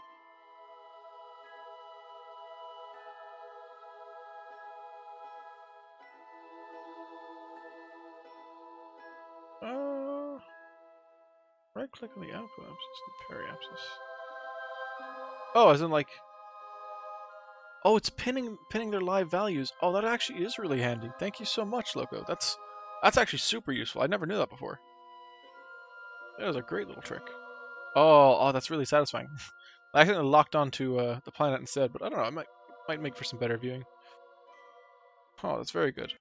Oh, that's a much better way to have a look at our progress as well, because you can like live see the apoapsis coming down as a result of the orbital drag we're experiencing. That's really good. Oh, accidentally clicked off that. Oh, I didn't even know that at all. That's awesome. Okay, and I can also pin the velocity and altitude of my own craft, which is great. Oh, I do wish I was able to figure out how to like go back to my ship though from the yeah. See, I've focused on Kerbal at the moment, but I want to be focused on my ship again. Ah, booger. I think there might be a hotkey for it, but I'm not certain. Alright. So, that's that set there. Oh, it's actually really handy being able to see that. And of course, sorry, I gotta keep my eye on that to make sure that, you know, once I'm above 70k, I'm immediately bring up the warp again. Actually, I prefer this view now, actually, rather than just tracking the craft, because having the planet rotating, seeing the values change, that's a little satisfying. Kerbin. A unique world, Kerbin has flat plains, soaring mountains, and wide blue oceans. Home to the Kerbals, it has just the right conditions to support a vast, seemingly undepletable population of the eager green creatures. Reaching a stable orbit around Kerbin is one of the first things budding space programs strive for. It is said that those who can get their ship into orbit are halfway to anywhere. That is a true quote as well. I can't remember who said it, but some individual who was fascinated with orbital mechanics kind of pretty rightly claimed that once you have your ship in orbit of kind of like your home body, the cost of delta V is pretty much half of what it costs to get around your orbiting planet, essentially. I don't know. It's just it's an interesting kind of little discussion. That yeah, like most of the battle is actually just getting around your own planet, which I think is pretty cool. It's got an equatorial radius of 600 kilometers, which is not that much. Really not. I suppose everything is scaled down here, which makes like far more sense for a video game. Like Earth is gigantic in comparison to Kerbin. But I suppose I don't know. Microsoft Flight Simulator did it. But again, Microsoft Flight Simulator came out this year instead of 2011, which is the same year that like Skyrim came out. So that bears a bit of a consideration.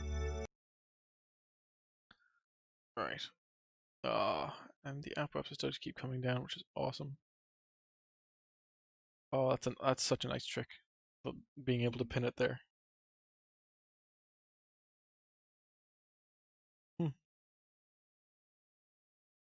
Tempted to start using a drogue chute at some point.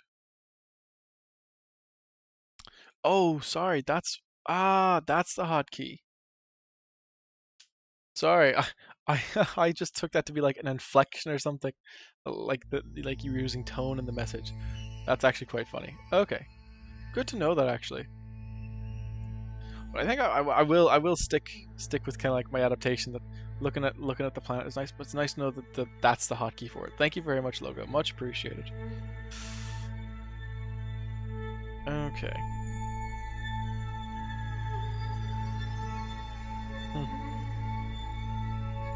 Oh, very good, very good. Wait. Oh, I got excited there. I thought we hit 63,000 meters for a second. No, still it's good old 65. I wish the music would play when you're in atmosphere as well, but I suppose it's like there's an element of tension to it, which I understand.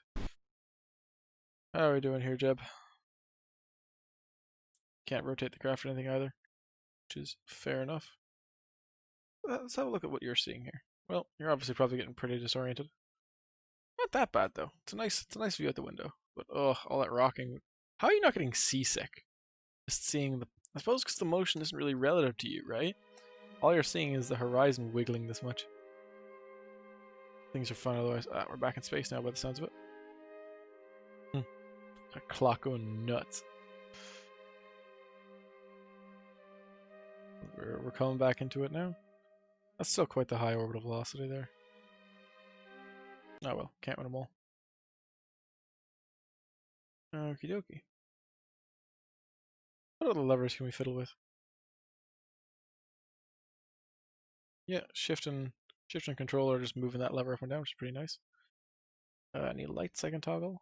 Yeah, that one there, that one there. Oh, his little hand moves when you do it as well? Interesting. That is pretty cute, actually. God, coming out of orbit takes a good while. Maybe for the sake of the series, I like stop doing this quite so much. Because I know whenever I'm playing by myself, you know, I've got time to burn. I was like, yeah, I'll design a rocket that like needs the minimal amount of fuel to actually get to my destination, and then just like wait for it to come back.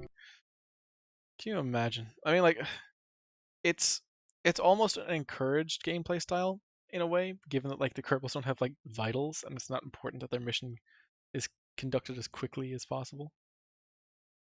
Let's keep you focused towards the retrograde if we can, because I'm pretty sure the pilots provide their own kind of control. If we can just have it focused there, we might as well. Oh, lovely! Our periapsis is starting to come down in a much more noticeable way as well, which is very good. We're carrying less and less speed from our apparatus with every rotation. Resources. No, sir. No resource data available. You'll need to perform an orbital survey first. Oh, will I now? Yeah, I probably will. Actually, I do really like performing the surveys. It's nice to just like have a purpose for satellites. Though I've never actually gone through and mined any resources. I might actually do that as part of this series. I could enjoy that. Oh. Oh, thank the good Lord. Come on there, nice and fast, buddy. The Mark 6 will go down in history as the first ship to ever perform a flyby, and the first ship to ever have people at mission control die of old age. Come on. Okay. Periapsis is dropping, our apoapsis is dropping. This is the desired effect. It just goes to show that, like, you know, maybe next time around I'll definitely drop it to 63,000 because this is agonizing. Activate navigation. What does that even mean? Well, it's too late now. Can't deactivate navigation. Wait, what? What are you doing there?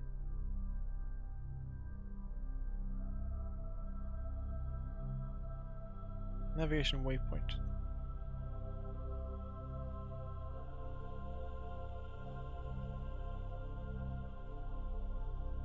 I am very confused. Oh, navigation to that specific location. Ah, that makes perfect sense. Never mind. Okay, we're back in space now as well, so we can actually do the nice quick speed up.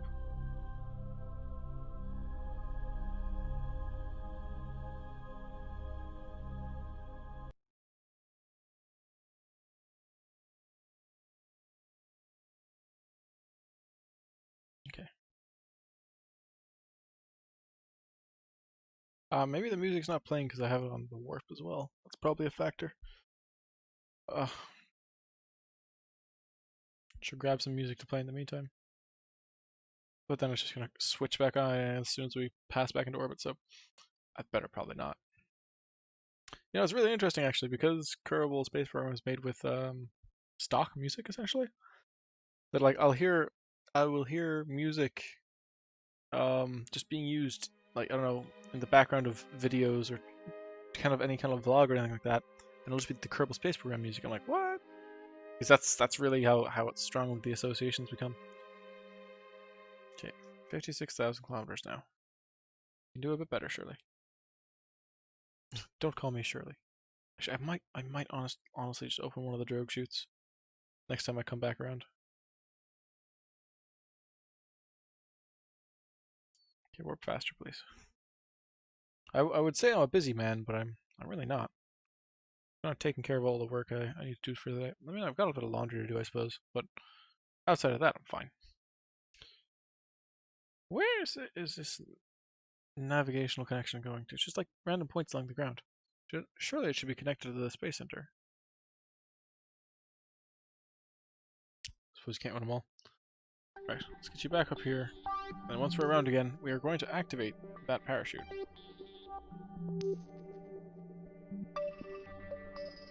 Okay, can I warp faster than 100? Interesting, so the 50 warp is fine. Okay, so we're coming in a little hot, that's fine. V to escape this view.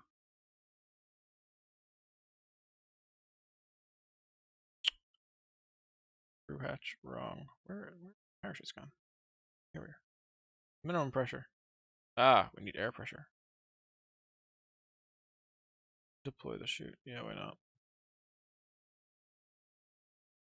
The sooner we can get that going, the better.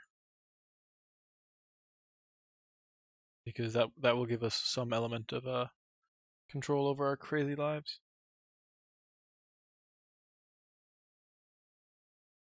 Okay. Right, with that chute primed anyway, that should be fine. Because that'll activate at like the earliest convenience then. It would only fully deploy as well, by the way, at 5,000 meters. Just in case anyone was curious about that. And what that means is, so basically, the chutes have two kind of methods of deployment. There's the first one where it's like just acting to slow down, and then the other one where it is acting to completely inhibit a fall insofar as it can.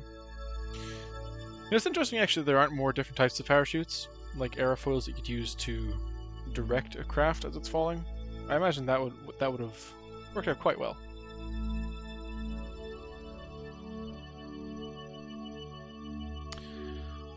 Loco, I had actually considered that myself, and don't worry about that. But I'm pretty sure that you don't actually degrade your orbit from the tracking station. I think I've tried that one myself before. I will give it a go though. Whilst it's still safe to do so. So tell you what, I'll speed you up one more time here. Pass you through, just to make sure we get the most out of this run. This flyby rather. And then I'll head to the tracking station. Be right out as soon as we hit the 70,000 meters per second. But yeah, I'm fairly sure it doesn't calculate the atmospheric drag. Maybe it doesn't at like very high warp speeds, but I'm going to give it a try. Tracking station.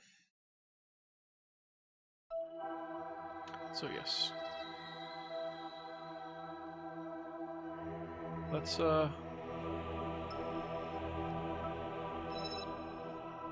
their periaps just like now. Okay. And now?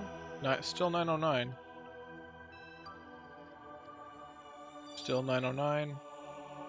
Tell you what, I'll bring it down to times 5 at this point now.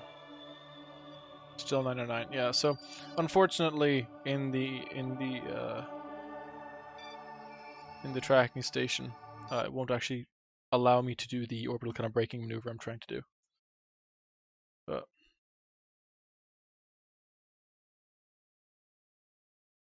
we are finally making some kind of progress. And I really do appreciate like holding on for this. You know what? I'm making a bit of a vow now. I will make it so that I don't have to perform these kind of maneuvers unless I'm explicitly bringing air brakes. And I'm never gonna like. You know what? I'm gonna try and keep my position above. Or no, I'm gonna try and keep my periapsis below 60,000 if I have to try and make it an air brake. Alright, let's go back up to the fastest warp we can. What? Oh, right. Sorry, I accidentally hit the backslash there.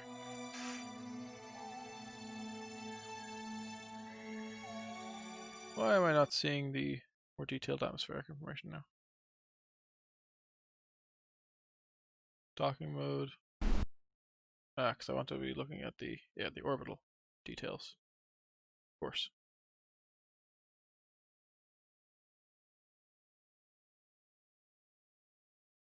Right. How's the ablator doing? Oh, cool. We've lost one more point in all those rotations. Half considering just sending up a rocket to like smack into this one and throw it at orbit. But no. See, every time I look at it, there is progress being actual progress being made. It's just the fact it's taking us so long to make this actual progress. Oh well. Right. So keep my. I don't actually even need to keep my mouse over you. I can focus back on Kerbal again. Have you do your thing.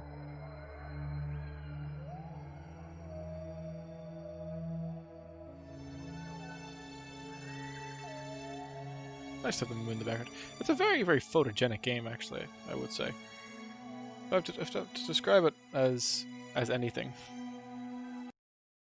Kerbal Space Program is very, very nice. I mean, there are mods that make it prettier, but it's like vanilla is not bad. And I think I don't know. I was just okay.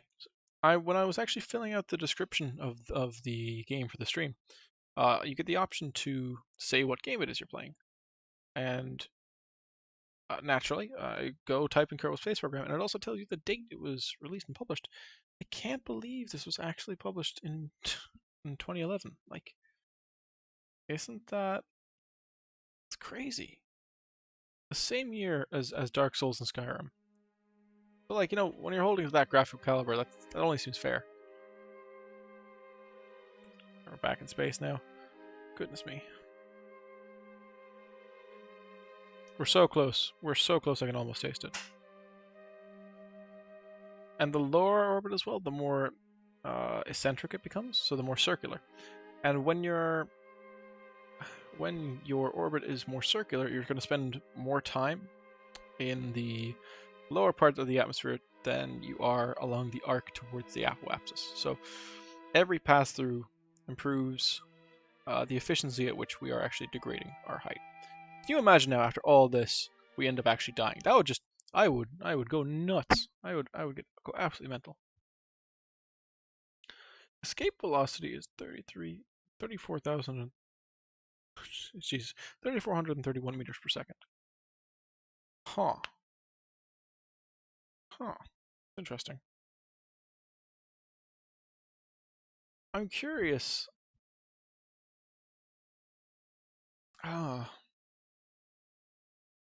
Is that then the? It's hardly the. What does that number mean in terms of?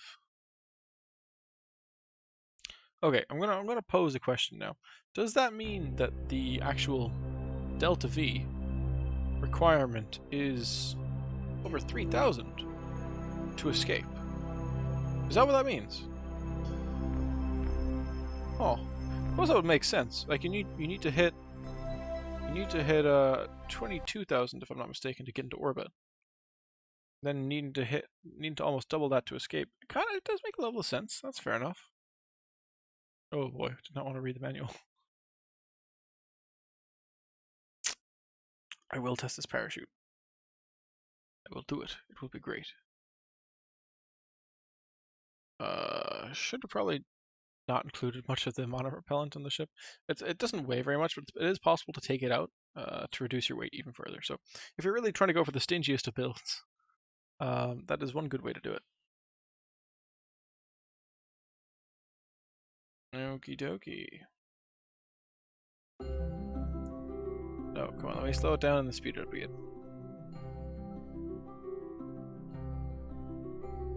This is good. Interesting that with the higher warps you can like very actively see the progression of the moon in the background there.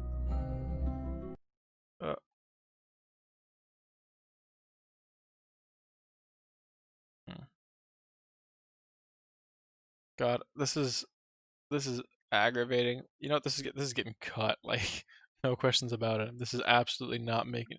Can you imagine? Like if I were to subject anyone to this, this is exhausting.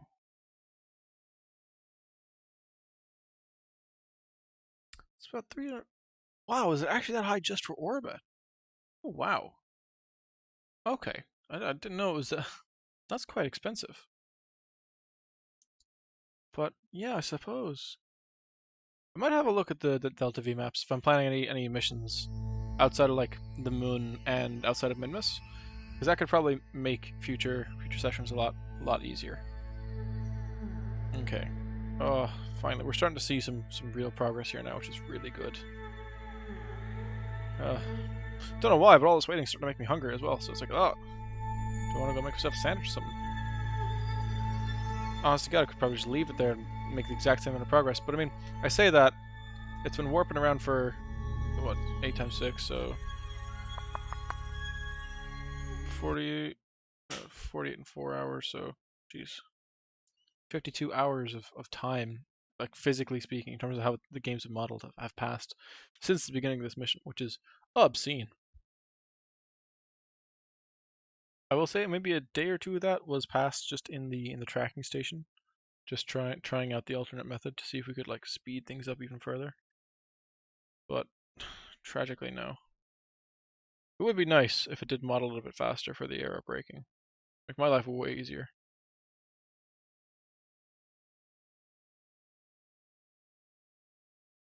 Okay, it's picking up a bit more speed now as it leaves the realm of the periapsis. As it does so, we'll be able to start up the warp again. Okay.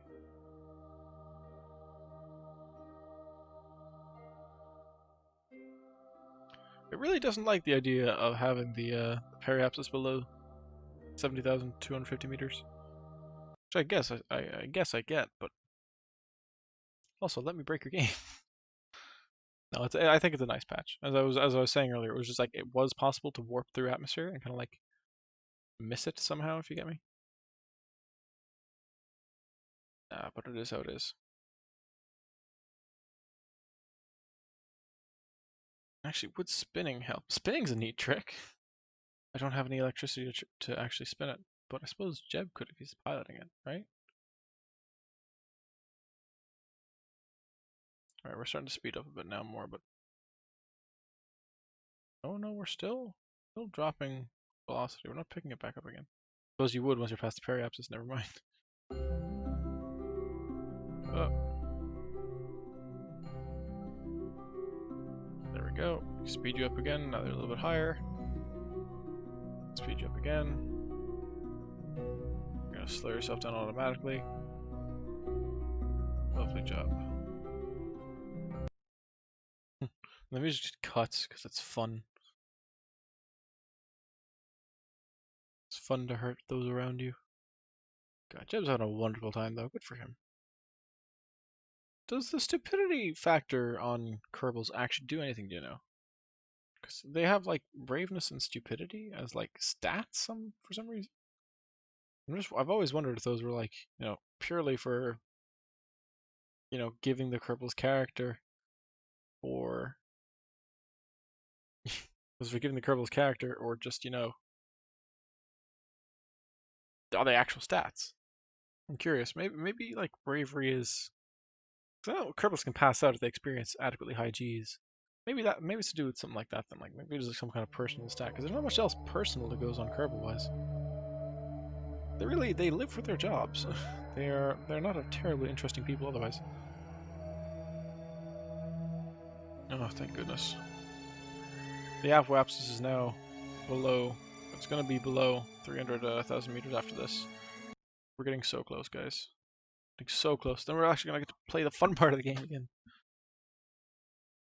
Oh boy.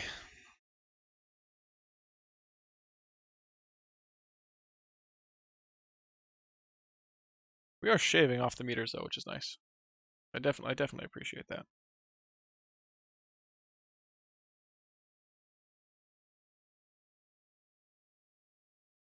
No, it feels like it's almost slowing down the rate of decrease. I suppose it is actually because the change isn't as drastic the more eccentric your orbit becomes.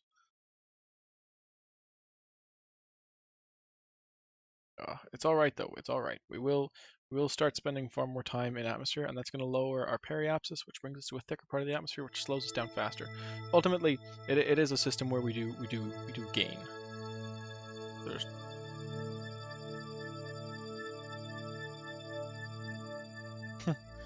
I tend to choose ones with high bravery, and if they don't make it back to Kerbin, I don't feel bad.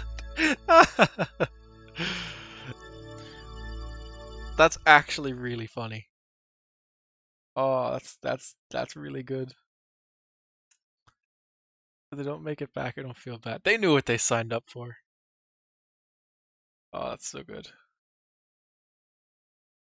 I always felt like if I hired a stupid scientist, they'd like manage to break an experiment somehow, and so none of the scientists I ever hired were stupid because I didn't want to take that risk. Because I'm like, when it comes to choosing new astronauts, it's probably for like a big mission. You're sending them out into a lab in orbit for like years at a time. It's like, I don't want to risk that, you know? Just having the brave ones stranded in a rock somewhere else. Actually, that is one of my favorite things about Kerbal Space Program. When I was playing it like a couple of years ago, I ended up getting Jeb stranded, and because I had done some messing around with autosaving and stuff like that, I wasn't actually able to recover him correctly. So I had to devise a whole mission to get him back. So I sent up what's her name, Valencia, and Bill to go and get him, and it was so good recovering Jebediah Kermit. It was basically the Martian, actually. That's what it turned out to be. It was basically the Martian. Oh, never thought about that until right now. But yeah, there's nothing quite so exciting as a recovery mission because it's so it feels strange to go out with an extra like space in the cockpit, if you get me. It's a curious one.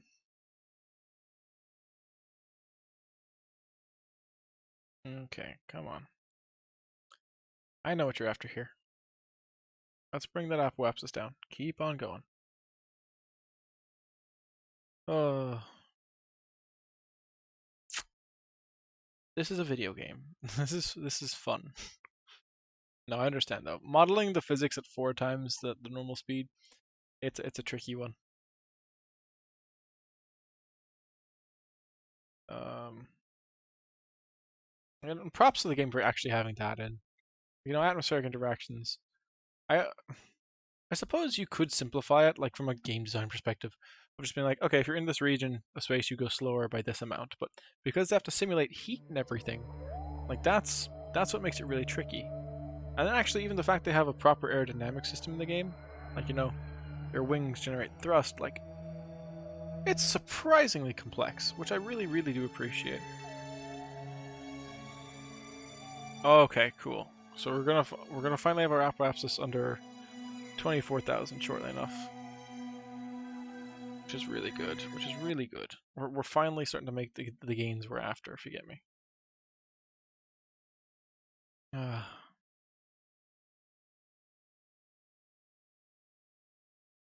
Okay.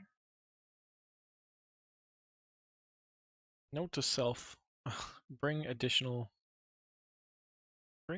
parachutes in case the ones you are trying to use to slow yourself down break off.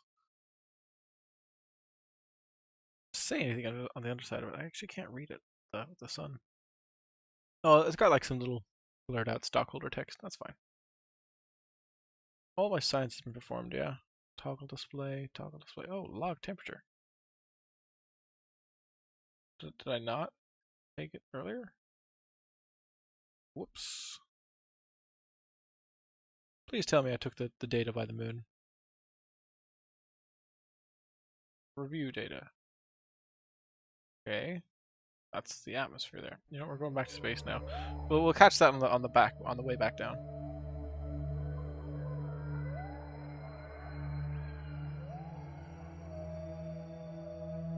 Display off. Yeah, you can't even interact with it on the way up, which is fine. Oh, nice. Can you imagine if after all this time we just completely failed to get any scientific data from the moon? That would be not infuriating, but it's like, you know, it's like, oh drat. Like, oh snap, that didn't go quite well. No, do not overwrite. View data. Space near Kerbal. Keep experiment. Stop spinning so much. View data. Space near Kerbal. Keep data. View data. Space high over Kerbal. Keep data. Let's review your data. High atmosphere. Okay. Around this side. That's the thermometer we didn't take the measurement from. View data. High over Kerbal. Keep data. You better have some good data on you. Oh, okay. We do have the moon data. Okay, cool. I'm assuming we have the moon data here as well. Review data. Yeah. Okay. Oh, thank goodness. I'm gonna have myself a little like heart attack if I didn't. And I still have like one thermometer left over then, right? Is that what I have? Or one barometer maybe? Actually, look, we'll figure it out in the on the way back down. Oh, our APWAPS is finally below 200,000 meters. So good. And our periaps is almost actually even broken 63,000, which or gone below 64,000 is a better way to put it, I suppose. I'm very happy to hear about that. Go on now, lad. Oh. This is the kind of exciting Kerbal Space Program action nobody else has content for. Yeah, I'm cutting all of this. No way any of this is staying in. Because when it comes to making videos, like viewership is honestly a bit harder to maintain than I think in the streams. Because you have people that come in to check streams out. It's like, you know, that's fair enough. Thank you for checking it out. When it comes to videos, you have people that check it out and then they just that's kind of your lasting impression, if you get me. When it comes to streams, you're shown to loads of different random people that you wouldn't otherwise be exposed to just by the nature of what you're up to. So that's really beneficial in that regard. When it comes to videos, you know, you pretty much get one shot per person to impress them. At least when it comes to streams, you might pop up for the same person twice and be like, oh, I didn't like that stream, maybe this one's the one for me. But when it comes to videos, it's very like one and done, if you get me. So, log pressure. Okay, cool. So that's just temperature rather. Geez, I can read. I promise. So I don't know. I think that's something important to keep in mind, I suppose. It's why I'm branching out and doing some more streams than I used to. Saturdays I was doing Stellar streams and I did some Siege ones there recently. But yeah, opening up to I'm opening up to the idea of doing more streams. Oh, thank goodness, we're actually starting to experience like really noticeable drag, which is what I'm really after now. Oh goodness.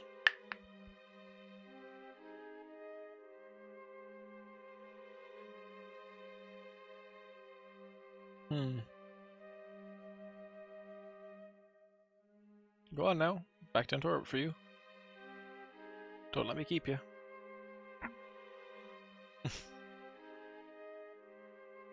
Actually, in terms of physics problems, because I remember like studying for my problem-solving paper for my degree in physics and astrophysics there last year, and they would be like, yeah, you can run trains certain ways to like slow down the Earth. I'm wondering if it's possible to like slow down the rotation of the Earth just by like atmospherically braking in it. Like what is the effect of just one ship affecting like let's say a uniform atmosphere? Oh, it's kind of don't want to solve that because that sounds a little bit boring and hard.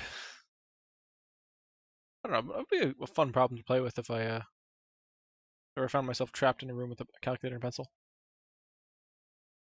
And paper too would be nice, I suppose, rather than having just like dig the calculations into my skin. Sorry. Don't know where my mind started going then. It's like, oh, geez, what do I do without paper? The most essential of all stationary equipment. Yeah, we're spending way more time now in suborbital flight, which is contributing to the fact that our apoapsis is going down more and more with each rotation. Oh, Kerbal Space Program. You know, I'm curious actually how long we've been actually just doing this mission ourselves. Do I get to see the Mark 6 here? I think we might have been flying this one craft, for over an hour now. That feels right to me. My god. It's obscene. Like, Pacific, I'm assuming you're still here, just because it's saying, like, we've had, like, consistent viewership throughout. For you to be here, and then also for Loco, who just, like, who just jumped in right as we were making this craft, doing the fun part of the game, to then, like, sit through an hour of this and just kind of stay here and be super helpful with it. It's like, oh, much appreciated. That's really cool.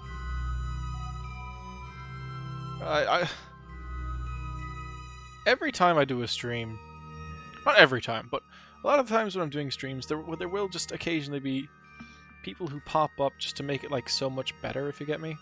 Like, streaming is lovely like that. It's something I didn't really get.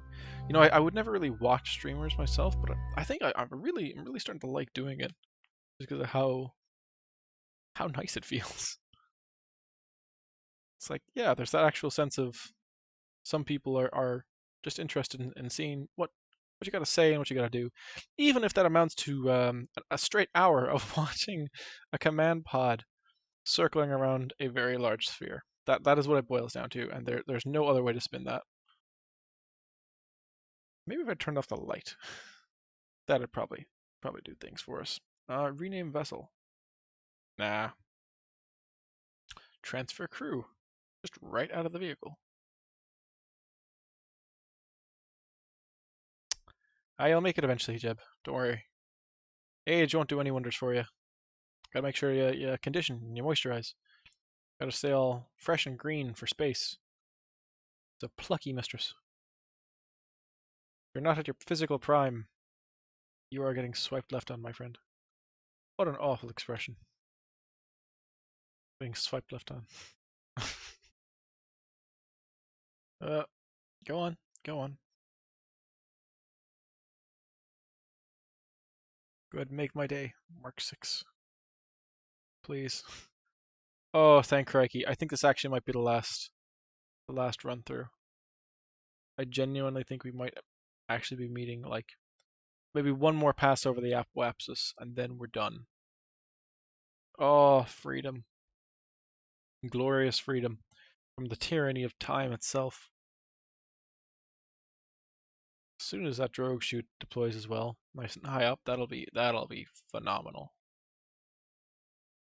We are going well fast. I've only got one of the drogues primed at the moment. And I'm probably going to cut it at the end, just to like, oh, back into space we go. We're doing it. We're doing it live. That's fine. This is probably going to be our last passing of this in space apoapsis, so how am I for everything?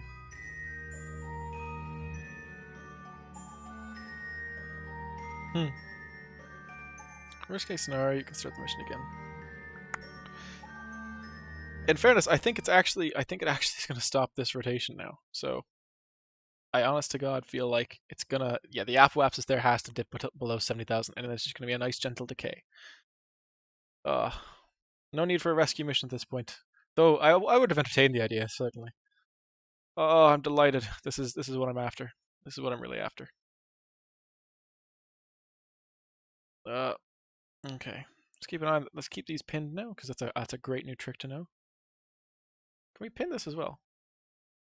No. Would have been nice to. I just want to start pinning everything. Okay. Great.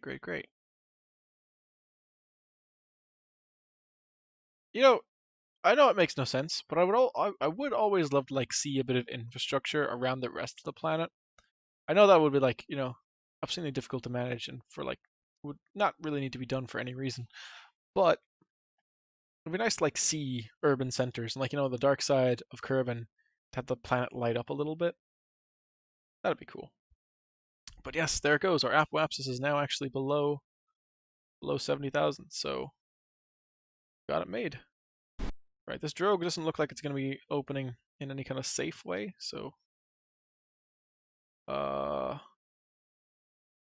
going to disarm that for the time being, just because I don't want it to break unnecessarily. I'm worried actually it might be a little low down, but I will learn to live with my fears, is the gist of it. Oh, we are starting to slow down now, which is great. Proper braking. We're finally done. Goodness. I just really hope the science survives. I don't want any of that breaking off. How are we doing here? Doing alright there, Jeb? One nice big look at the space itself.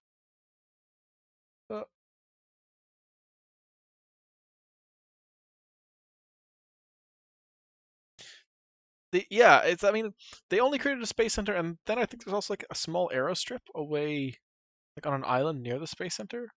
Like that's their only infrastructure, and it's like crazy because imagine any other civilization existing purely to get to space. I suppose it's lovely as like a lore touch for the Kerbals to be like, yep, absolutely that obsessed. But it's a fun one. Okay, we're starting to encounter some proper heat now. And this is where the ablator comes important. I might retract the legs just for safety. There we go. If things start getting too plucky, I will pull them back. Yeah. Probably the right call there. Keeping it hidden behind the heat shield is generally the right idea. Oh god, we're coming in a lot faster than I was kind of anticipating. Oh, this isn't great, actually. No, it's fine, it's fine. Jettison the heat shield. Activate the drogue chutes. Lovely, okay.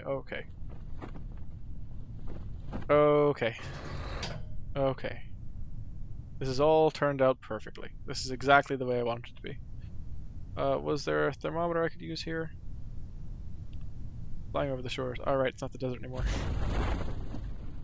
Reset that experiment then. We'll deploy the last parachute then, just to rectify things just a touch. Oh, that's after all that work, it did end up being worth it, which is great. Uh-oh. Please don't land on your head. That is bad. Okay, I'm gonna cut that chute there. Okay, never mind. It all worked out just fine. Cool. Okay. Gears are deployed. Recovered everything. We're actually gonna be landing in the water or no? You know, at this point it doesn't matter. We've actually finally managed to recover the Mark 6 after about an hour and 15 minutes of flight time. Like, for us, the humans. Oh, it's coming back down. Oh, thank you. Thank you, Jeb. Impeccable stuff.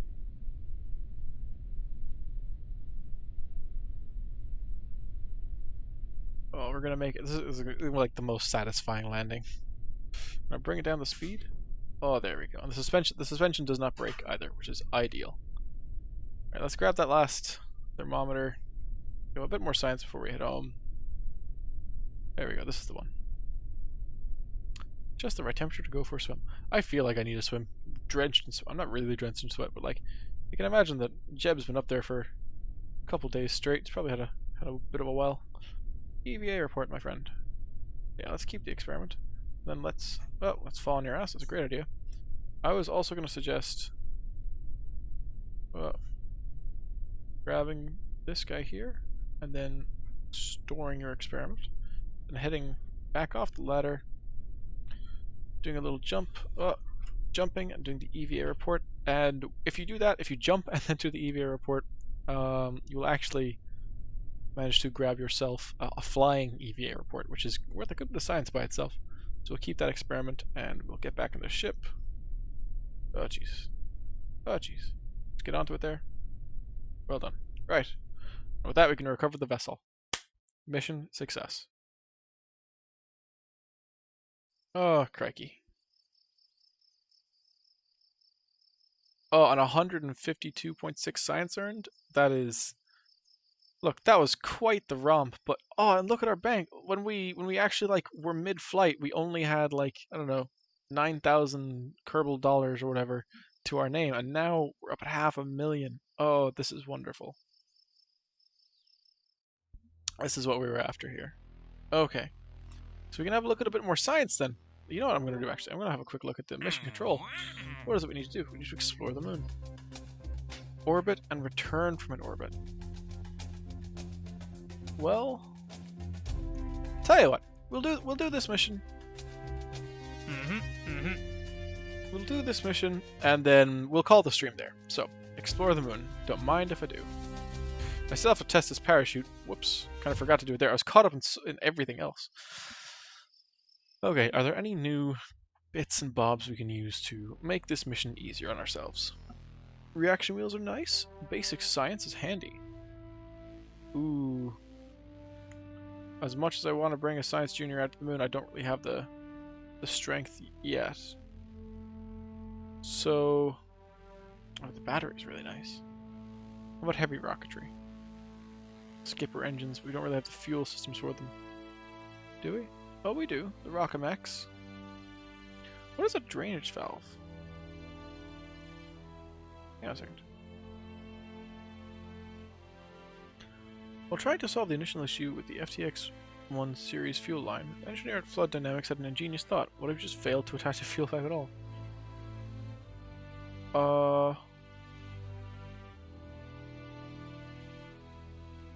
Interesting. So just a resource drain. Strange concept. I can imagine it being somewhat useful at some point, though. Huh. Okay, general construction. How are we doing there? Advanced construction would be the worst. Adapters, detachment manifolds. Oh. Any particular branch of the sciences that I feel is very important to someone up here? RCS equipment would actually be quite handy. Space exploration wheels, miniaturization. Ooh, that's the earliest way to get a docking port, actually. Electrics. I am a fan of the unmanned drones, so I think I actually might take this right here and now. And they've got enough for one more.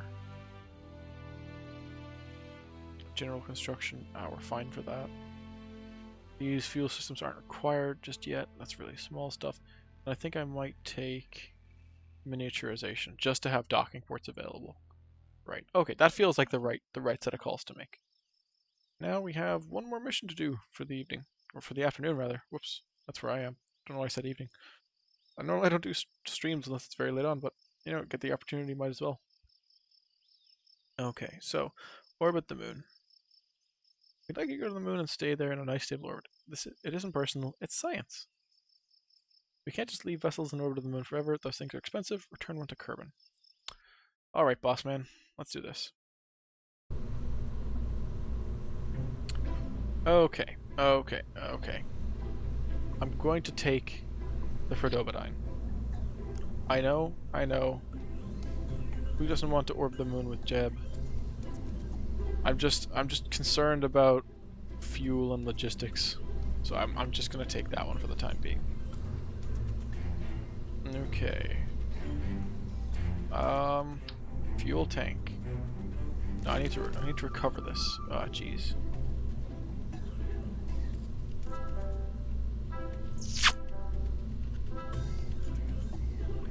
It's gonna be high moon orbit, so I'm gonna take 4 of these actually, because it is octagonal, which I do like. I'm gonna rotate these guys so they sit a bit more flush with the apparatus. think that's the right call. I'm gonna move them in a bit more as well, actually. So yeah, push you in there, push you in there. Not quite what I had in mind.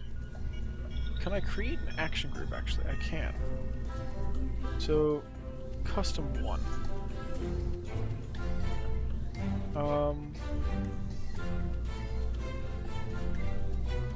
I can't actually do the science.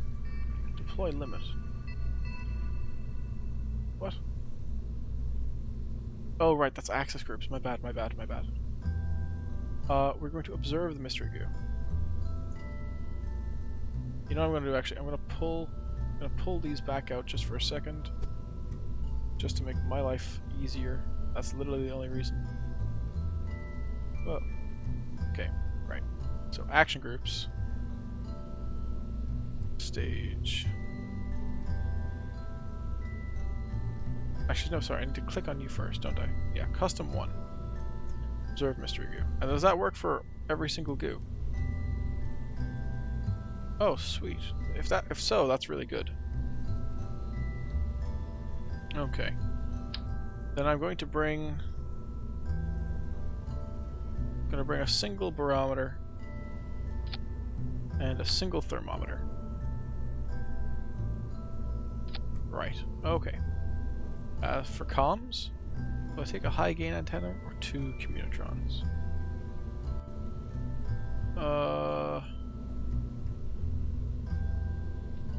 Okay.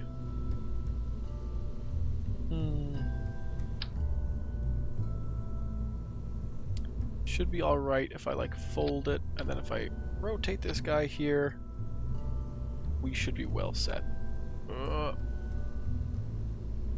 Did I rotate that too far?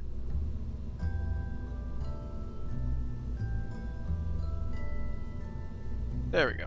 Okay, cool. Perfect, perfect, perfect. It's nice and set in. Any additional stuff I should bring? Illuminator mightn't hurt. That'll be fine. But not the most important thing at the moment. Chargeable battery. That's never a bad idea. And I might just take some solar panels just in case I have an issue.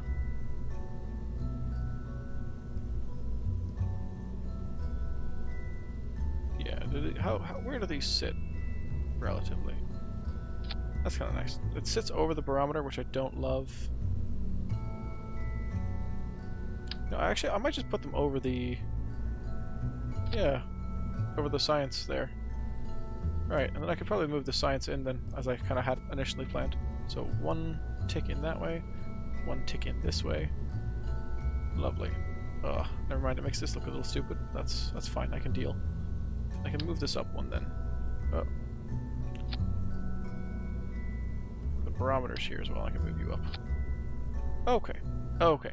I know it looks a little goofy, but if I could just, you know, use the action group to do all the science at once, then that's very favorable for me. Thermal. Let's get ourselves a heat shield. Do we need one that big? Not really. Let's take a small heat shield. Let's minimize expense where we can. Service bay, don't need one. Coupling. Teeny tiny stack separator. Yeah, why not? Girder adapters. Not really necessary there. Hang on, maybe. Yeah, you're gonna be handy there anyway. Or do we want something a bit more flush? Hang on, which way is more? Yeah. Yeah, okay, I'll use this one just for the timing. It's also kind of stylish, which I don't hate. Okay, so is that the command pod built? Is there anything I'm missing? I'm missing parachutes, actually. That is certainly something to keep an eye on. And I'll keep my drogues here as well. Pop 2 of those on, just because I like the drogue chutes. Okay, actually, can I just straight up move this down now? Don't need 6, but 4 should be fine. Okay, goody goody. Anything else I want or need? I said it would be nice to bring a Science Junior, but I don't really have the tech for that just yet. I do have an antenna. I have adequate electricity and a way to get more. I have radiator panels. No, I don't. I do have ablative plating though, which is nice. Okay, now I suppose it comes to building the rocket. I'm gonna just pop a Terrier on here, to be honest with you. Feels like the right call in any kind of situation where you're gonna be out and about. Oh, zoom out here. Alright, and a big fuel tank on you because, you know, you deserve one. T12 decoupler. Give me... Yeah, give me a big fuel tank here. Because I'm gonna need it. I will take a Reliant, I think, actually, over the swivel, just because I'm planning on... Because I've got the part capacity, I might as well put on some wings, some fins, just to give myself a bit more stability. Where is my center of aerodynamics? Right, okay, whoops. And then my center of mass is here. Okie dokie, I can work with that. Lovely. And then I will grab myself some more decouplers. These radial ones here should be perfectly suited. Then kickbacks, if I'm not mistaken. Thumpers. Kickbacks are the absolutely god-awful, enormous ones. Like they're really the Brobdingnagdian. Crazy huge. Right. Probably take some aerodynamic nose cones just for fun. Crazy huge boosters. Zoom back out. Can anyone think of anything else I need? A name. Pop a name on. But if there's anything else you think I should have on the ship, do let me know. Mark S JG Mark 7. I'm feeling lucky actually, so Moon Orbiter. For real this time.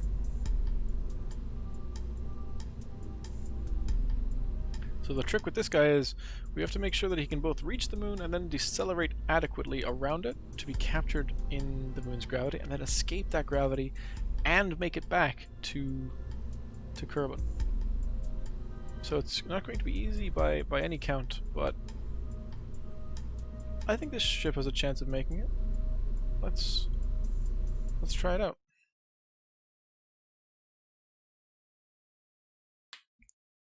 Okie dokie. It's night. Off to a great start. So F5 is to quick save, and F9 will be the quick load. I'll make sure to try and keep that in mind. Moon's always all the way over there at the moment, which isn't ideal, but I suppose it doesn't terribly matter. That's not how we play the game anymore. Right. Ignition. The thumpers are taking us away at the moment. Doing quite well. The rocket is starting to lean to the side. Why is it doing that? I didn't tell it to do that. Why is it doing that? Why in God's good earth is it falling over like this? Rocket! Rocket, why? Well, let's go back to the vehicle assembly. Evidently, something was not going right. Was it that my thumpers were too high up?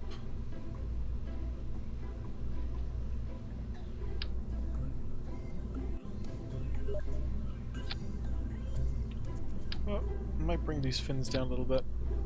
Oh, I've got a Steam message at the moment. I might just take a moment to reply to that.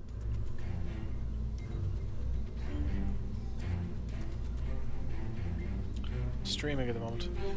Someone was just asking me to come play Project Winter, and I actually kind of really want to. I haven't played a little bit of that in a while. I might do a stream on Project Winter as well, actually. I've been considering that recently.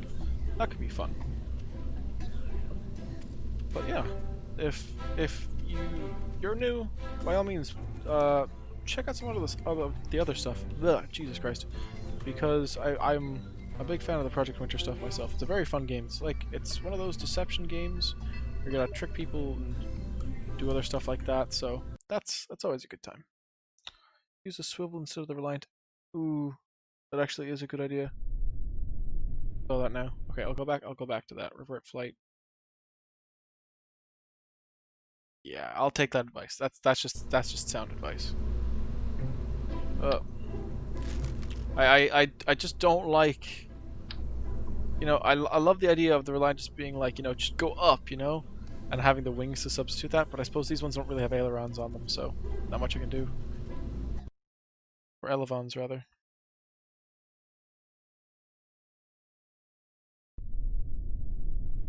Okay.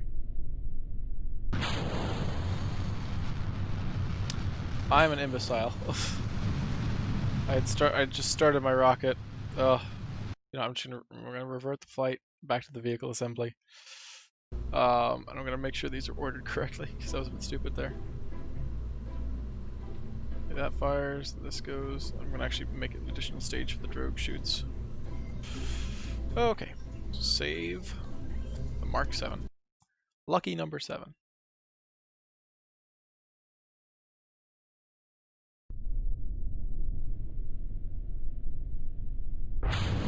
There we go.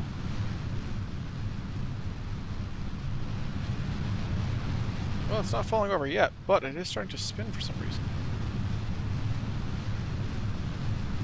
It's because it doesn't have reaction wheels. Oh, nuts. That's what it is. There's no actual stabilization. Oh, that could be problematic.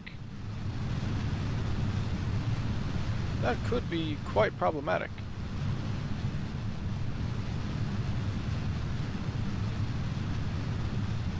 Hopefully it won't be too much of an issue now, but it could actually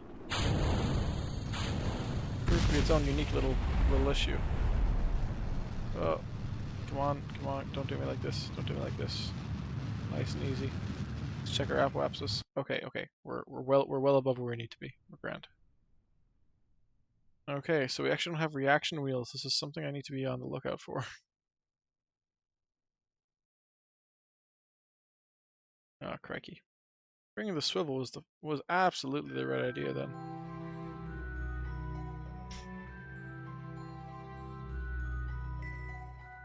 Okay, we'll be there in a minute.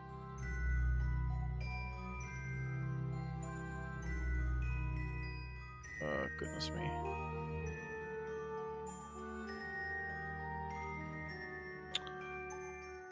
Okay, I'm gonna just quickly spend some delta V to actually like rotate us around a bit. Oh goodness, this is not the ideal launch. There's no reaction wheels. But I suppose you can't win them all, can you? Okay, I'm gonna see if I can rotate this as well. Just because I want to actually have a nav ball facing a comfortable direction. I know it's pedantic, but it's like it's just a comfort thing, honestly. Oh, come on, face up a little bit, face up a little bit. We want to stay ahead of that apoapsis as best we can.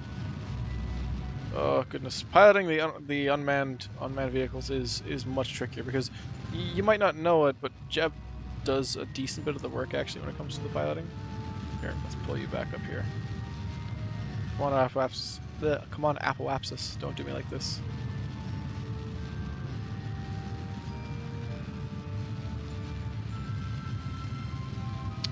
Okay. Okay. Oh boy, shaky launch, say the least.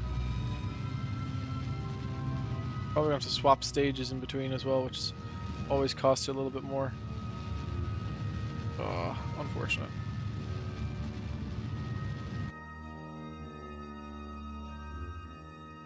Wait until we're up here to actually like burn the engines again. Okay, well at least we're having some kind of a periapsis.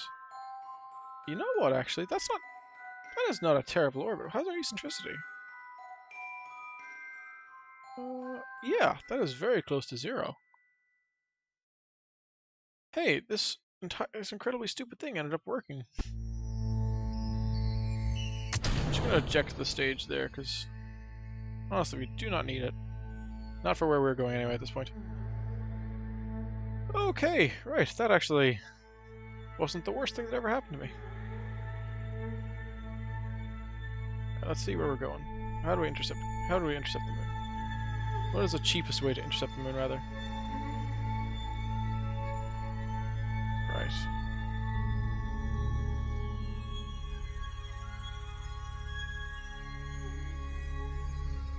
$800 Delta V. Getting encountered there. Okay, well.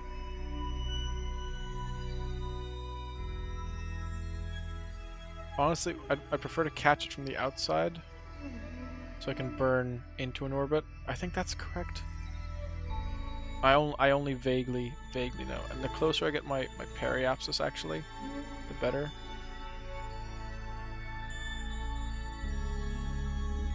That's like 1.6 million there. Basically crashing into the moon here. Yeah, basically it is crashing into the moon. But it'll be much easier to modify the apoapsis. Alright, so F5, we'll try this out. Yeah, there's the back of our ship there. Goodness, without any lights on, it is quite dark, is it not? Okay, we're not in orbit of the moon just yet though, so... But we do actually have some reaction wheels. Just they're very, very weak and small. Okay. So we do have some spaceborne mobility. Honestly worried about that. Okay, so we're gonna start burning at T minus 21 seconds. Just to make sure we burn evenly on either side of the target time. There we go. Engine has to be on. Engine has to be on. My god. Ugh. Sometimes it's the little things, you know?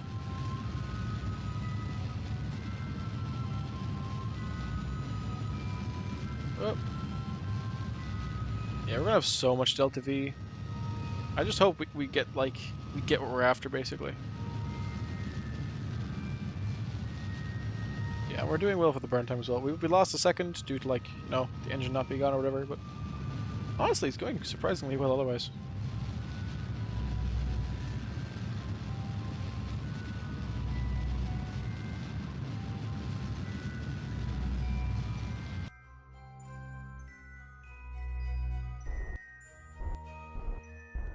Okay, very, very gently bringing our periapsis down. Get rid of this for a second. This makes life easier in terms of getting the apoapsis down as well. Right, well, the moon has no atmosphere, so... Whoops! Who knows, we might actually have another chance at a flyby just by going like this. Oh, we actually will. I just warped past it. Oh my god. Okay, nice and gentle this time. I'm just messing with the moon at this point. It's playing a dangerous game. Don't mess with the moon, man. How close am I to this periapsis? God, and I am well off in terms of an actual, recovery. Okay. 2 minutes. Let me just wiggle around a bit. Point myself at the retrograde correctly. Oh. We will get around you, moon. We will do it.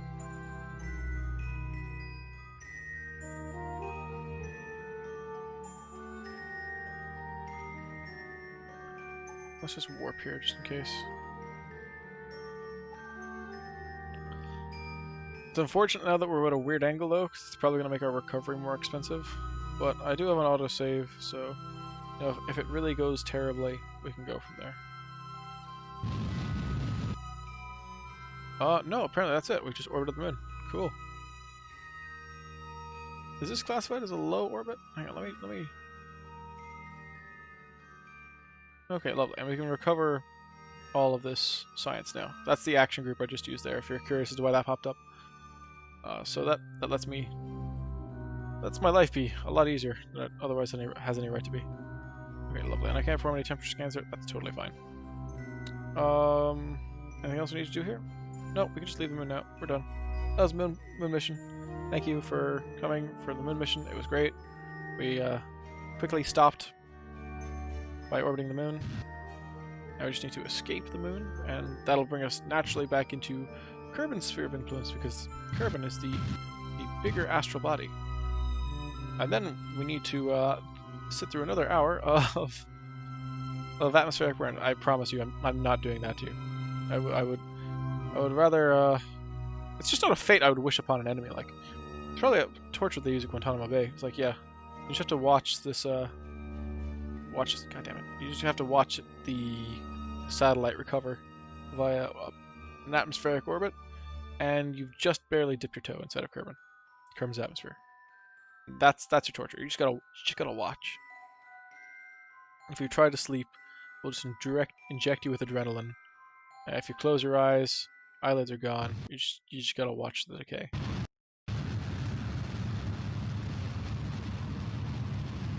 It's gonna be ridiculous speeds I'm coming in at though. So that's like the thing I'm worried about.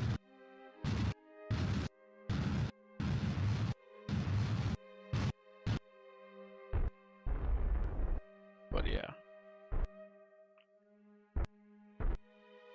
We'll see how 61,000 treats us. I think that should be enough for a decent slow. Just to, like, take off some of the worst of the speed, I suppose. Yeah, how's that Apoapsis looking? Yeah, we're cutting off like hundreds of thousands of meters off of our Apoapsis. It's alright. We might actually spend a bit of time doing this. Just a little bit, like, because it is a very, very, very efficient way to cut off huge amounts of time. That said, I will autosave here, and I will burn a lot more, just in the interest of time.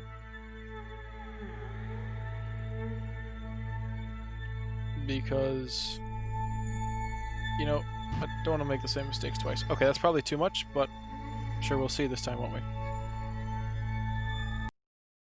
Whilst I'm here, actually, I will face towards the retrograde and try and burn off some of my additional Apoapsis. That feels like the right call to make now at this point.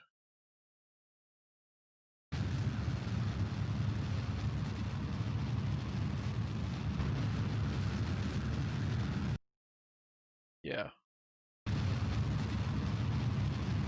Definitely the right call.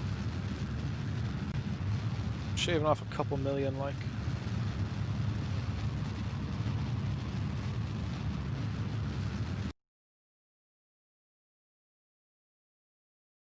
Get a little bit closer to our periapsis now. Oh my goodness. Uh-oh. Might as well burn the rest of the rock before it explodes, like. Okay, get rid of it there now. We have our ablator. Oh no. We flipped the wrong way. Not how we were meant to be. But we're actually fine. How's the temperature? Ah, sure, it's lovely. And how is the pressure? Ah, sure, it's lovely also. Okay, grand. Our drogues are deployed now, and it's safe enough to execute our thing. Did we test it? Damn it, I forgot this time too. You know what? No, I am gonna go back. I'm gonna go back. We had it right there. It was right there. It's fine. We know it's doable. I want to test this parachute.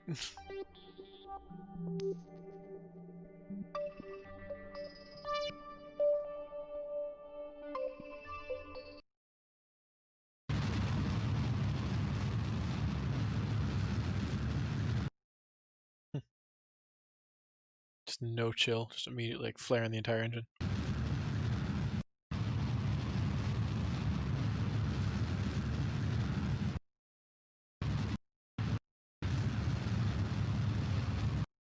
Uh-oh. Well, this won't be a smooth landing, but I will remind everyone that we do actually have an autosave made, so when our impending doom arrives, we'll be able to renege on that just a touch. Actually, can I take any barometric information from here? Temperature, rather. Space near Kerbin? No, but how about temperature? Upper atmosphere, no. Okay, so no. Upper atmosphere isn't anything to really write home about. How are we for electricity? Because I honestly thought we had reaction wheels, but am I just wrong? Am I just straight up wrong? Reaction wheels. Just...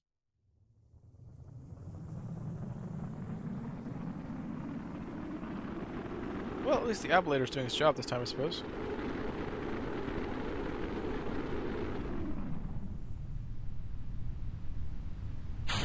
And the drogue chutes are also working, so just need to test. Why does that not count as a test? Crikey. Note. Activate the part through the staging sequence. Alright, back to the drawing board. Right, this time we're going full ham. Just we're basically like forcing a crash. Nothing you can do to stop me.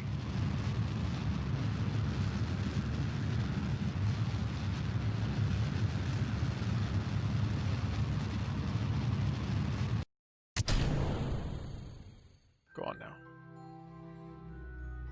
Oh, crikey. Are we actually still heading up some way? Suppose we are. We're heading for a general, similar general position though, which is nice. And we actually are facing, we actually are facing the ablator towards the direction we want to land, which is nice. I want to test this frickin' parachute.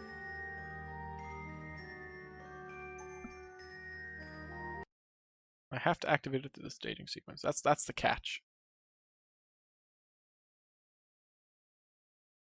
When all test conditions are met. So I just need to keep my eyes on these bars here.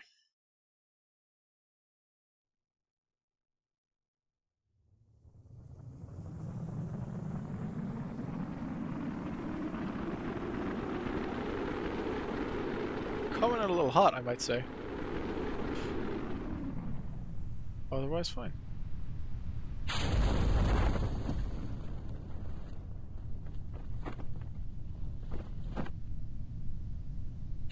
Yes, there we go, there we go.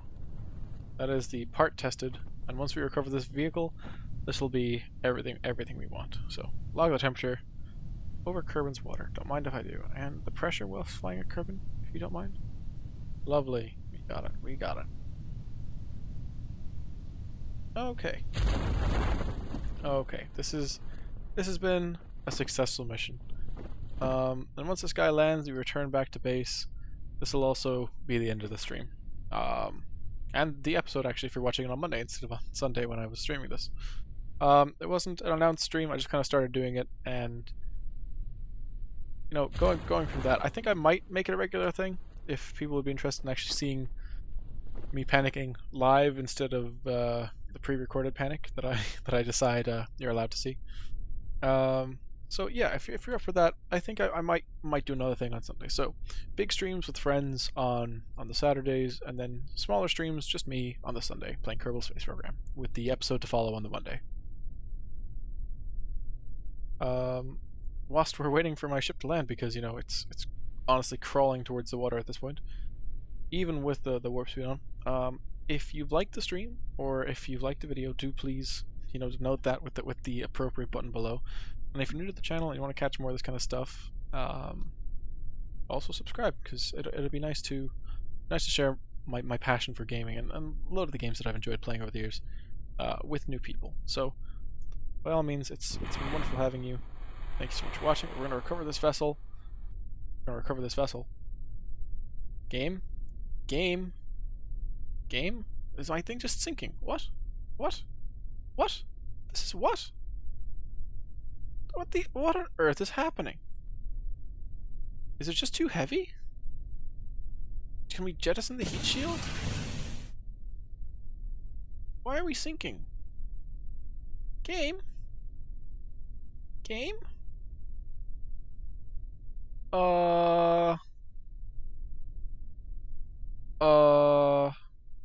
What? I'm sorry, what?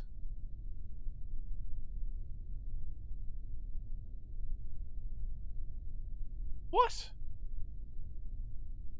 It just keeps going.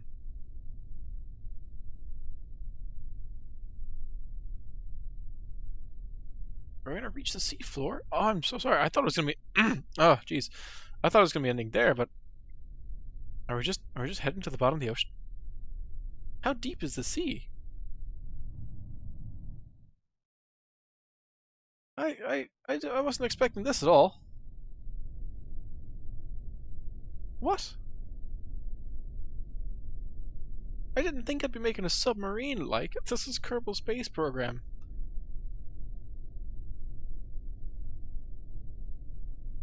We've lost all limited probe control. Not connected to the internet, because I suppose we're like, leagues underwater. What is going on?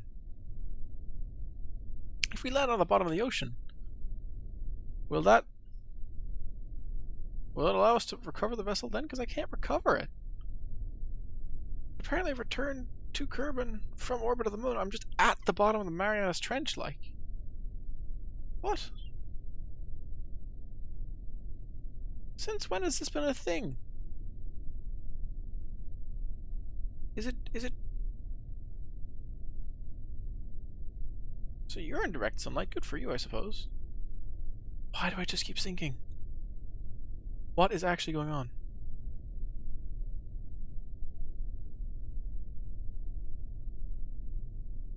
Can I just, like, activate this and SOS for some frickin' help? Please. If anything, it's maybe start thinking faster. What the heck? There's a standard atmospheric pressure. And apparently we're getting warmer the deeper we go. I'm so confused. My ship's not going to get crushed because of the depth, is it? Didn't think I was playing Subnautica. I've been tricked. Splash down is one word for it, alright. Mark 7's gone fully submersible like. You know what? Where's the... What? God, it just gets... It's dark and infinite, like. Got almost half a kilometer of sea above me. Okay, you know what? I'm calling this here, because I have no idea how much longer this nonsense is gonna go on. But thank you so much for joining me for the stream and the video, depending on when and where you're watching it. Much appreciated, guys. Right, and with that, take care and goodbye.